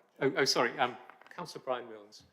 I don't know if it's worth Alex referencing the number of air quality monitors that we actually have in the district, and also then the precursor to that, to those micro units. So perhaps if you just explain that for the benefit of the committee. Yeah, so a recent project had some Zephyrs identified at particular locations where there was a perception of perhaps an air quality issue. And so how they were used were to kind of look at that perception and then look at the reality of those particular areas. So we found there's not a particular significant issue around air quality. We're really lucky in South Cambridgeshire that actually we don't have those kind of issues. Happy to bring back some specifics on figures. I haven't got them with me right now, but happy to bring some of those back to you. But they were really useful in helping to engage people on those issues and perhaps put things in context in terms of not only South Cambs, but also kind of wider as well. Good. Thank you, Alex. Councillor Drew, are there... There are two more. There are two more questions. Okay, let me tick them off, otherwise I'll start repeating them. Page 5, point 24.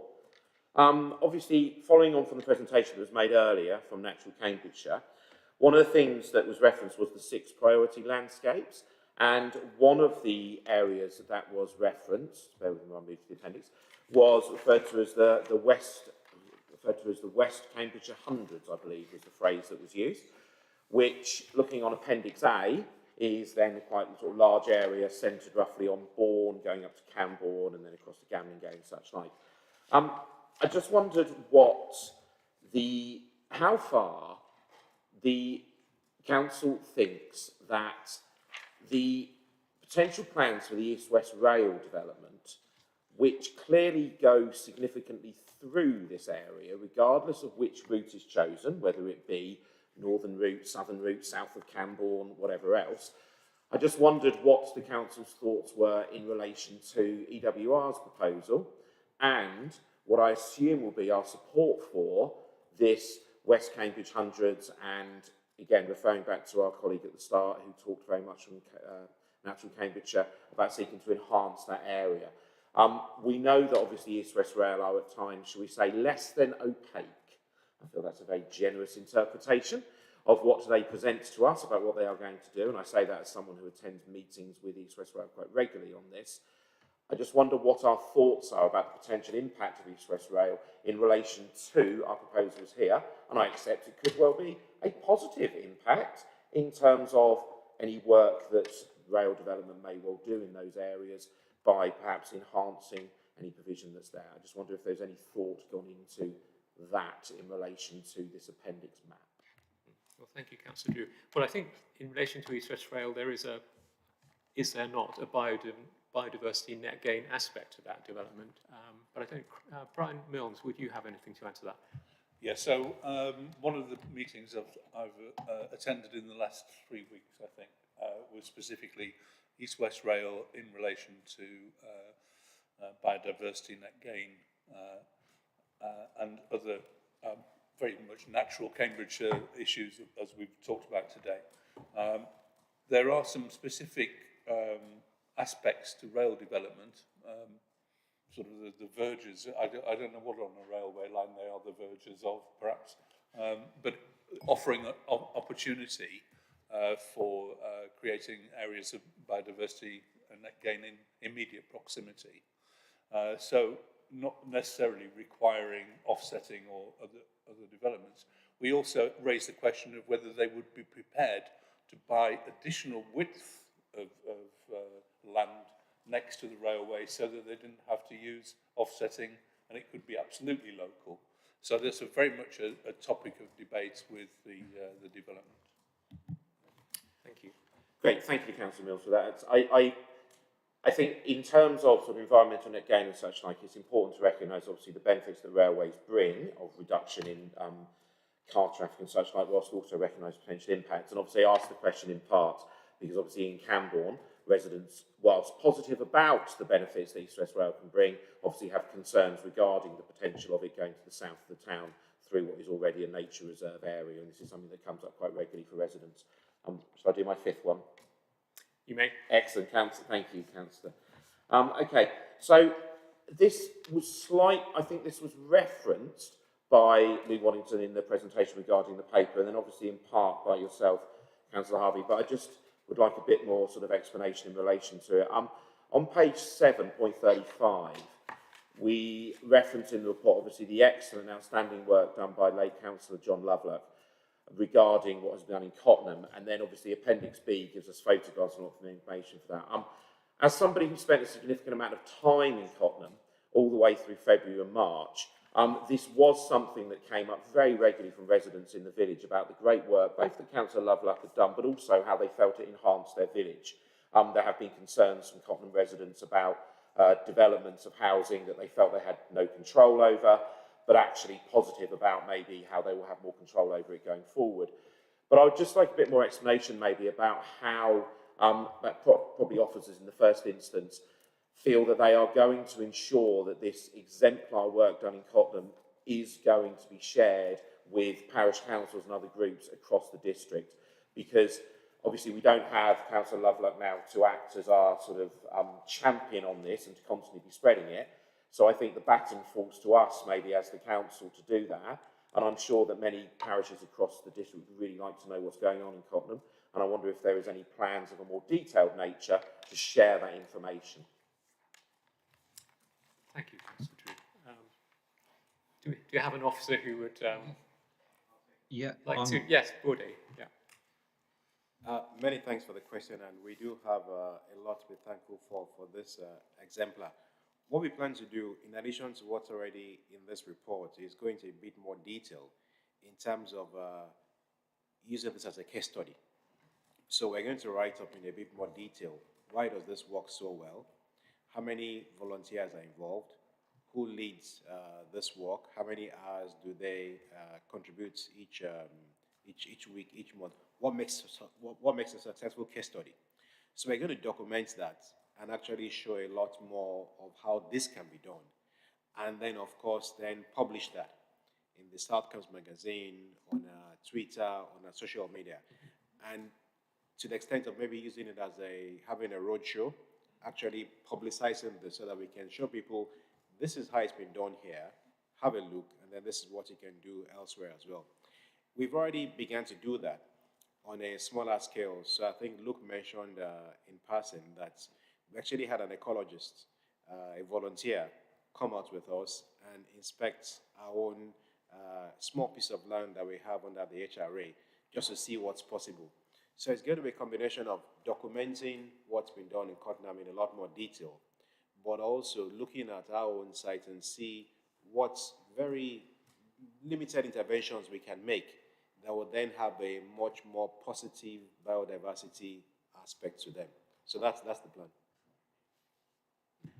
Okay, and thank you for a very detailed answer. That's really good to hear. And thank you, Councillor Harvey, for allowing my 5 questions and taking a fair bit of time. And thank you to everyone who provided answers. Yeah, sorry. Well, thank you for the questions, Councillor Drew. I think we didn't have that many other questions, so you've been a sort of one-man show keeping the committee ticking over there. So, but I think do we still have Brian. Councillor Brian Mills. Thank you. So I would just like to echo and amplify, if I may, your tribute to John Lovelock, as we've all said. And he's left a powerful legacy behind, as we see. So that's, I'm really pleased to see that we're recognising that here. I think the general direction of Luke's report, and thank you, Luke, for not only the report but the presentation today, because that was excellent. Very, very pleased to hear that, and I think you got the key points over very well today. Thank you. You know, I've been thinking about cascading our enthusiasm for these matters to our parishes, because they are key partners in this, and I think there is an appetite with our parishes to involve themselves in these schemes, these projects, and so the roadshow that Bodhi mentioned, for example, is excellent news in that regard. You know, Councillor Drew asked about biodiversity net gain and 20%. There's clearly a difference between aims and ideals.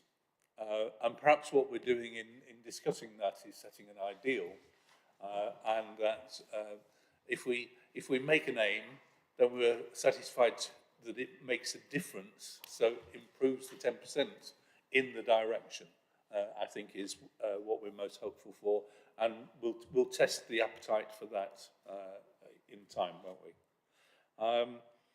Just one thing as a little example. Can we create a requirement to have bus shelters with green roofs? You know, that's a very small ask, isn't it? But actually, it would be a really strong indicator that we were serious at parish level. So parishes specify their bus shelters. So why don't we encourage them by giving them examples of green roofs on bus shelters that they could actually deploy? Just one small suggestion in that general theme. Thank you. Well, thank you, Councillor Mills. And yeah, I think that's a really interesting idea that maybe we should explore that one further. Councillor Khan. I don't know whether you heard my comments to Richard Assel, but on the general background, this is a very nice description of what we can do, and excellent description, though some of the issues are more by improvement of biodiversity on existing land rather than conversion. So, I mean, that's the important point to raise. The objective here, we said, is to double the amount of land in the, natural land within the county. And I don't think we should forget that, because that is the target. I mean, you can set a deadline and a date. And from what the figures I'm showing, it's going to be a real challenge to do. We are limited in what we can do. We don't have much land. I mean, that's a major constraint. And so you've talked about what land and what we can have an influence on. And we don't have much money. So that's another issue. And I commented about the sort of scale of funding that will be needed to achieve that.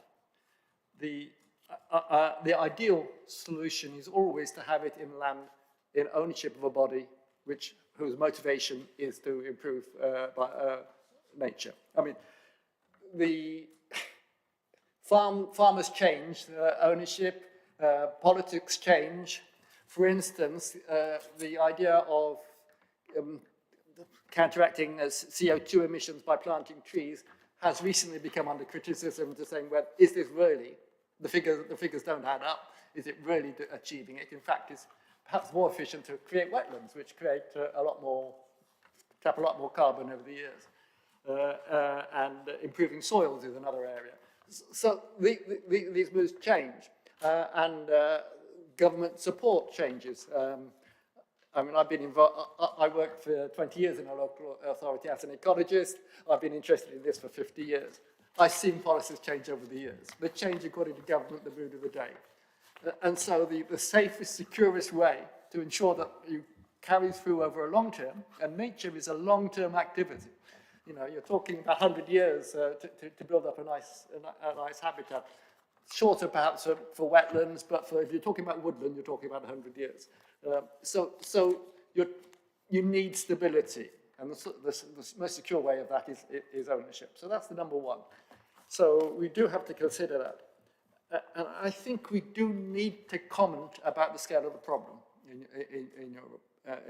this. I think we need to talk about it. We've done what we can, but unless we actually talk about the scale of the problem, we're not going to be able to influence the people who are likely to provide the resources to do it. And I think that is important, and that's a comment that I would make on that, I think, to consider. Thank you, Councillor Khan. So, yes, a good point, well made. And we do need to regularly evaluate our progress and the effects of our sort of plans we're putting in place, and sort of try and see how they would play out over the years, which I think our officers are, you know, we are not just creating a wish list, but we also evaluating the effects and metrics against those, which we need to do, and well done for our officers in doing that. So I think that's the current item. We don't have any other speakers. So moving on to the next agenda item, a summary of the current action plan for sustainable food initiatives. And I think Siobhan Mellon, you're going to present on that. Thank you, Chair. Yes, and I'll just, I'm conscious of time, so I shall just whiz through a summary of the report which you've seen, and then please feel free to give comments and suggestions. So I'll just see if I can share my screen.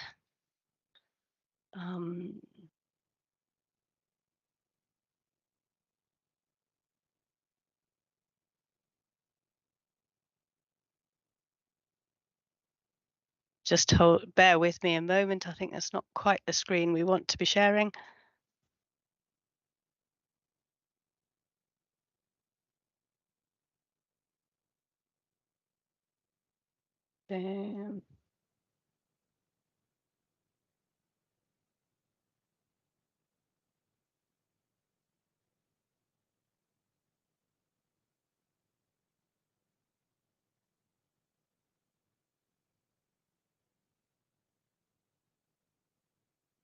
There we go. I think that's right. Okay. So just the context for this report. Back in October, when we looked at the Zero Carbon Doubling Nature Action Plan, the committee asked for us to look at what we can do on sustainable food. So the report, let me just use a quote from the National Food Strategy Independent Review. That was the Henry Dimbleby report in July 2021, to just say why sustainable food is so important to the climate and environment agenda.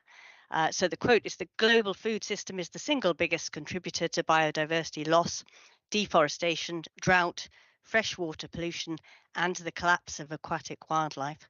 It's the second biggest contributor to climate change after the energy industry." So a key area for us on climate and environment. So looking at what the Council is doing to support the development of a more sustainable food system, we have 5 areas of current work, and these are supporting allotments and community food growing initiatives, and we're doing this through current and emerging planning policy, through community development work on major sites, Northstowe being the prime example, where our community development team have done work with the Northstowe Allotment Association, and grants with both the Community Chest and the annual Zero Carbon Community Grant, having funded projects in this area. Encouraging climate-friendly diets. Can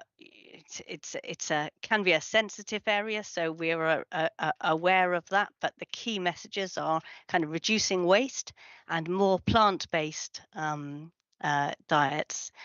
There is also something around local food, but in terms of climate impact, plant-based is a much bigger issue there.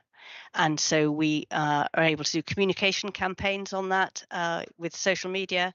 Our Zero Carbon Community funded projects, Let's Cook and Sustainable Food in Cottenham, address this locally.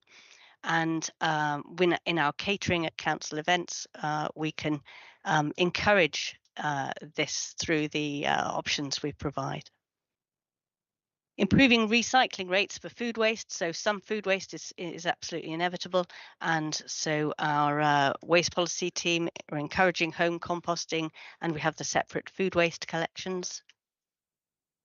Encouraging environmentally friendly farming. Sorry, Siobhan, are you scrolling through slides? Because we're still looking at your initial slide. Ah, yes, no, I am scrolling through slides. Thank you for pointing that out. Why has that not worked? Sorry about this. Just escape.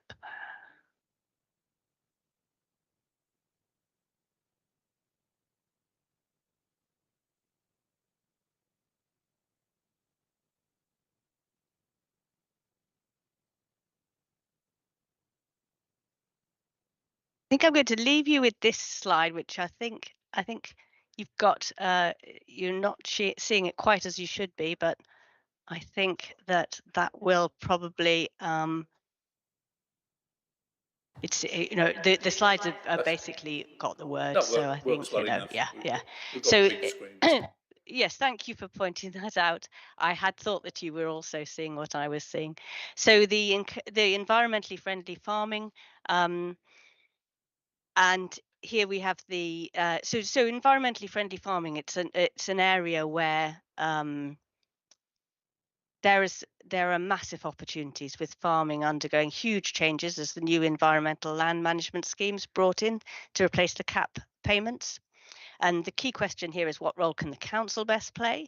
And the most obvious area is probably in the work of the Greater Cambridge Shared Planning, in setting up systems to make the best use of biodiversity net gain credits. And Lower Valley Farm, which has already been mentioned several times in this meeting, that initiative, which our planning team have had some involvement in, on a 140 hectare Cambridgeshire County Council owned site in Fulbourn, is a good example of what can be done. But we've also been able to play a role in supporting the sharing of good practice with good regenerative farming techniques with our seed funding of a film profiling pioneering farmers in South Cambs and neighbouring districts. So that took place as part of our first or maybe second Climate and Environment fortnight of events, and has now sort of taken wings really with a crowdfunding campaign to raise £30,000 to make a full-length film on that. That's 6 inches of soil film. And then we can move to the next one.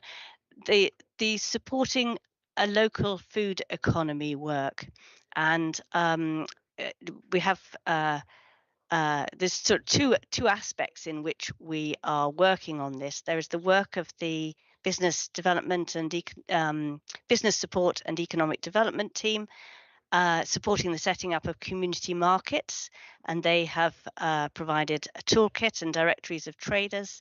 So that's quite a successful piece of work. But perhaps the most exciting is the work just starting in the communities team to set up a sustainable food network as part of a package of work agreed recently to continue the council's work on the cost of living crisis. And this is led by Chris Reish, who has joined the meeting. So if you have any questions, he's also there to support in answering those. And that will be supporting food banks, helping create community vegetable gardens, and facilitating relationships between supermarkets and food banks. And I just wanted to say, we've got some really strong assets in South Cambridgeshire around sustainable food. Not least, we've got the online sustainable food hub led by Duncan Catchpole of Cambridge Organic, who is a real expert in this area. We have Co-Farm, which is a charity with a bold vision to create a network of community-based agroecological farms across the UK. And in Cambridge, there's a really strong cross-sector sustainable food partnership.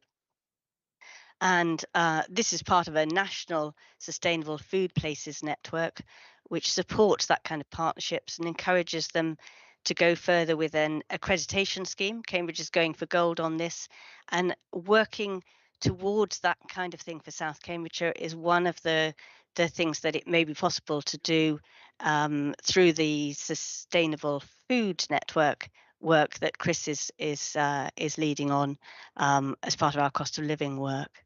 So I will stop sharing my screen, my slightly unsuccessful screen sharing there.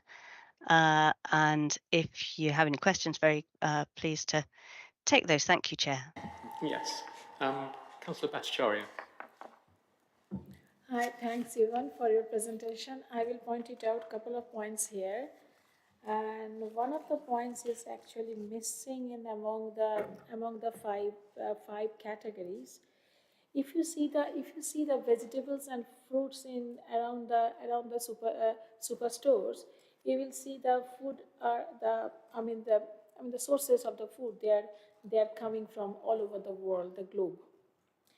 British people in this country, they are now not restricted into their traditional meal, the mashed potato and 3 vegetables and 1 piece of meat. Instead, the food pattern, the food style is now changed, adapted by different countries' meal, and now so the food habit has been changed to the Chinese, Thai, Mexican, Indian, Japanese, and so on. So this is the main point is missing here. The food is coming all over the world, and when the food sources, the spices, the herb, the fruits, it comes from another part of the globe. It really travels really near the globe. So that's a major point should be discussed here, that how we can grow the tropical vegetables or the fruits in a very cold climate here, so that the food resources, the resource of the vegetables, and they should not travel throughout, from the another part of the globe on the planet. We can be sustainable. We can have some sustainable resources, farming of the Mexican peppers or the Indian herbs or the Thai try something. So that is a really major point, because our food habit, the food style is changed. Including, I will point another thing, Cambridgeshire is also a very much diverse place. So a lot of different people are coming. They will definitely go to their Chinese shop, Indian shop, any other place. An average food average vegetable of any Asian vegetable is now £9 to £12 per kilo. The price has been increased so far because of the travel, because of they are really coming from far. Second point, it should be included, because unless and until we are sustainable in this location to provide this type of tropical selection of the fruits and vegetable, it is not produced locally. That means for decades and centuries, we will bring them from other part of the globe. Okay. Secondly, encouraging environment-friendly farming, you can include there how we can, and also in the last meeting, the cost of living crisis is directly related to the packet meal and ready-made meal. We can increase as many as the free food giving centers, but not cooking the meal at home is a major crucial thing. Just think of the 30-40 years before. This was not the option, that we are not cooking our own meal at our own home. Our grandmoms, they will never run to the superstore to to buy the packet meals. And now say one average packet meal might be £6, £7, £8. So we really cannot work on the damage control. The food is so expensive and we cannot buy. We have to give the free food. Why there is no shout? Why there is no slogan and shout that please cook your own meal, please cook and boil your own potato, cook your own pasta, cook your own rice. These things comes in 60p, 55p, 70p average. We really can make a fantastic meal for the 4 people, 5 people if we start cooking our own meal.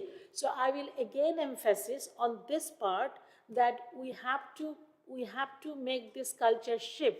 Culture shift means just think of the grandmother style cooking. Cook your own meal. I run a couple of activities where I teach cooking, that how to boil a pasta, how to boil like a rice or potato. How hard are they? So we really have to work here all together across the parties as a human being, just to help our neighbors and those who are suffering this crisis of the living cost, really come to the kitchen and start cooking from there. We are happy to help here. Thank you. Thank you, Councillor Bhattacharya. Some really fascinating points there, I thought. Linking the sort of transport carbon cost of vegetables, which we all have grown to love and appreciate from all over the world, and also linking that into the cost of living crisis. And I have got a hot pot that I loaded up with lentils and aubergines and onions, which is waiting for me when I get home. So I definitely believe in cooking at home. Siobhan, would you add anything to that? Yeah, I would just say yes, lots of interesting points there, and I think I've tried to focus in the report on where the council's chief role comes in, and I do think that one of the things that can be difficult is where you're telling people how you think they should eat. I mean, that's it's just an area that people have got very strong views on, and so you have to be very careful in how you do that. But we have, through the Zero Carbon Communities grants project, funded a couple of projects which do help in terms of providing information on how people can cook good, healthy, low carbon meals at home. So it is an area that we've done some work on. So we have sort of running a bit late. Can we go straight to Peter Sanford? Thank you. Regarding food miles, Geising Watson of Riverford, the veg box company, has done a lot of work on this. they grow most of their vegetables locally, particularly up at Yaxley and the Fens, but he is pretty sure, in fact he's got the figures to say that trucking salad vegetables from the south of France causes less carbon emissions than growing them in heated greenhouses in this country, even if the greenhouses are heated with solar panels. So it isn't an easy. Yeah. I think Martin's got to follow up on that. Yeah. Thank you, Councillor Sanford. I'm going to comment on that. Okay. I did come up with some figures actually. The example I had was flying beans from Kenya compared with growing them in greenhouses in the Netherlands, and the carbon emissions from getting them from the Netherlands, much closer, was 10 times it was from flying them in from Kenya. It's not straightforward. I mean, there are solutions you might be able to use. They are also controversial. For instance, you could heat greenhouses by the cooling water used for nuclear power, and then you wouldn't have the same emissions. But that has also its other, people have views on that, let's put it that way. So there are, perhaps you could do it with biomass, but that's limited. But there is a basic problem that if you're heating in winter, you use an awful lot of energy to do it. Thank you. Yes, as with everything, it's complicated. So, are there any? I don't think we've reached the end. So, sorry, Councillor Milnes. Thank you, Chair. So just a couple of responses. Councillor Bhattacharya speaks well of the better value in fresh foods versus processed foods. But my wife, who's a dietitian and doctor of nutrition,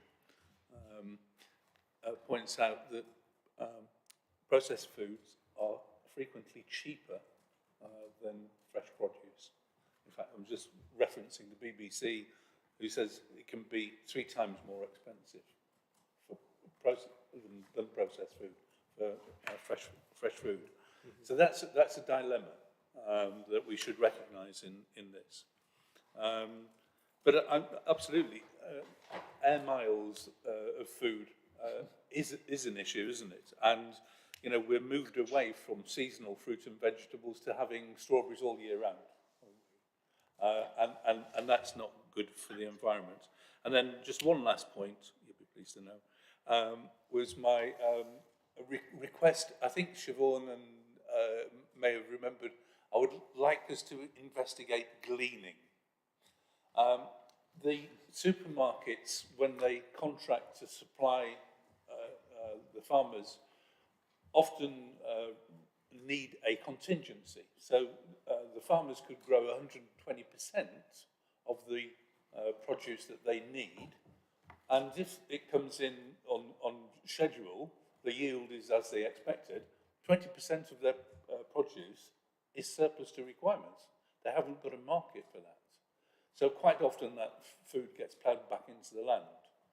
And gleaning schemes allow communities to work with farmers to effectively pick those crops and get them for free. Mm-hmm. So I think that, you know, that's one example that we can provide information and be a catalyst for a good process.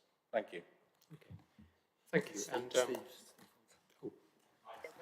Councillor Drew. I have 3 questions, Councillor Harvey, but I'm conscious of time. Are we still in a position to carry on with our questions? Well, in that case. I just have Stephen, you are actually on. I would like to invite Councillor Brian Mills, and I would like to go to any superstore going together and to see the shelves. And I would like to show with him what is the price of a normal flour to make a chapati or a bread, or I would like to see with him the kilo price of the pasta and the rice and the potato. Mm-hmm. When you consider a processed meal and non-processed food, that discussion can go far, but I would like to go with Councillor Brian Mills to a superstore to find out the basic price of the potato, rice, pasta, cauliflower and broccoli. We all councillors can go together, and we should not be engaged into lots of argument with that. We can go together. well, that would be a very interesting little research project, I think, wouldn't it? So whether Councillor Mills has time in his busy schedule is another thing, but certainly. Councillor Drew. Okay. First, on page 3, item 13 of the report, it references, obviously, allotments and community food grain and such like. And I think I'm probably asking Councillor Milnes in the first instance the question. Would I be correct, Councillor Milnes, that it would be the general view of the District Council that attempts to develop existing allotments within villages would not be something that we would welcome? Excuse me, Chair, while I just clarify the question, because there were at least one set of double negatives in there. So in point 13 of the report, it refers to the fact that within the local plan, adopted local plan, we obviously encourage developers to provide areas of community food grain and allotments. So therefore, obviously, we are encouraging, requiring, whatever word we might want to use, developers to increase the capacity and space that's available for community food grain and allotments. Yes. But occasionally it comes up where developers seek to build on existing allotments.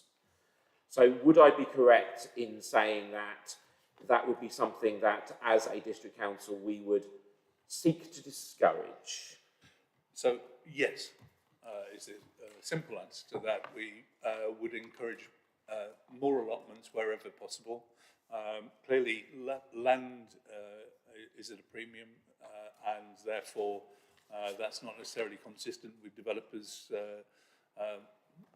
desires, at least, but certainly as a council we would want to encourage more and more allotments.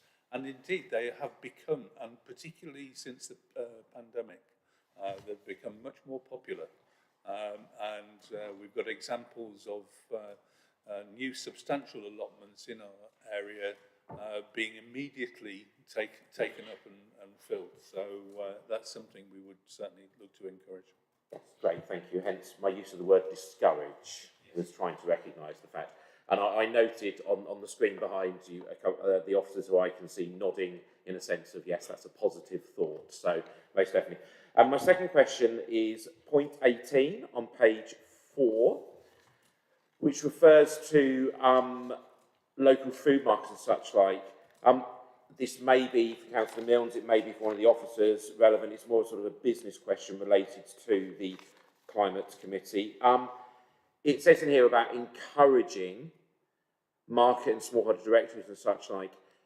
Would we say this is an example of where the council's business policy, as promoted by Councillor MacDonald as the Cabinet Member for Business, who I've heard speak recently talking about wanting to have markets in as many villages as possible on a monthly basis, and is it maybe an example of sort of, not just serendipity, but a sort of positive example of where the business policy of the council can actually deliver the environmental policy of the council? Oh, well, thank you. Well, hopefully, yes.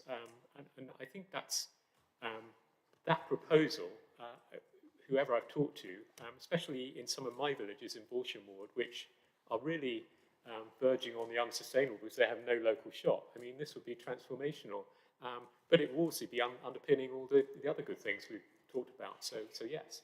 I don't know if you would comment on that, Councillor Milnes? So, yes. Thank you very much. And then my final bit, on page 5, item 22, I note that we are talking there about seeking to encourage changes in behaviour, which ties in with what Councillor Bhattacharya was talking about and ties in with other issues. And also I noted when Siobhan was talking about the report and getting to these points and talking about how actually encouraging people to change their behaviour in terms of food eating habits is a sort of gentle process that needs to recognise the challenges involved. And I noticed here in point 22 that you talked about communicating the Love Food, Hate Waste campaign. And I just wondered, again, probably to the officer in the first instance, how far and how important you think the 4 times yearly South Cambridgeshire magazine is within that process, because it strikes me as one of the absolute key ways of communicating to residents. And I wondered if you thought that that was a really useful method of communicating that information. Thank you, Councillor Drew. Well, who would like to comment on that? Alex, would you? Yeah, just to say, obviously there's a range of communication methods that we try and use. So I think it's really important to, you know, we have a diverse audience within South Cambs. You know, one specific communication channel doesn't capture everybody. So we do try and layer on lots of different ways in capturing this. So specifically about food waste, we have our own social media accounts as the kind of Greater Cambridge Shared Waste Service. We also then have the individual accounts that we have as South Cambs as well. And we do utilise the South Cambs magazine as well.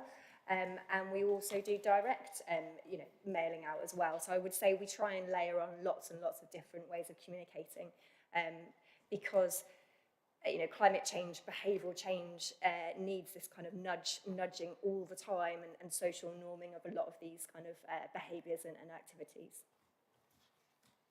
Okay, great. Thank you very much. Thank you very much. Yeah. Okay, well, I think we need to draw that one to close now if we can. And the final item on the agenda is we're asked to note the forward plan on the front page of the agenda and to note that the next meetings of the committee will be held on Tuesday the 6th of June and Thursday the 12th of October. And are there any particular items that we would add to that? I have one. It's a long-term thing. It doesn't have to be at the next two meetings, but I would like to delve a bit further into regenerative farming, which has cropped up a number of times. But are there any other requests? Peter Fain. Yes, Chair, Mr.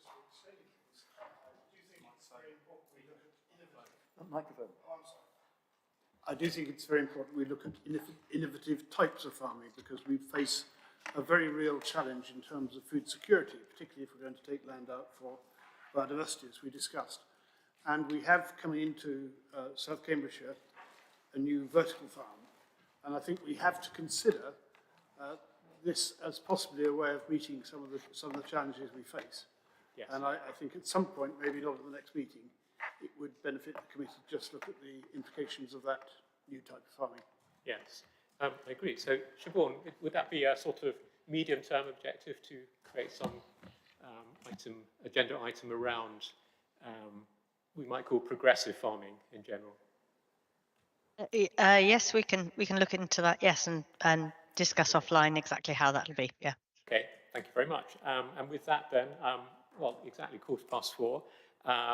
We've overrun a bit, but I think that's really due to the quality of the presentations and also the engagement of the committee in producing lots of questions. Councillor Drew, so thank you very much. And with that, we will close the meeting. Thank you so much.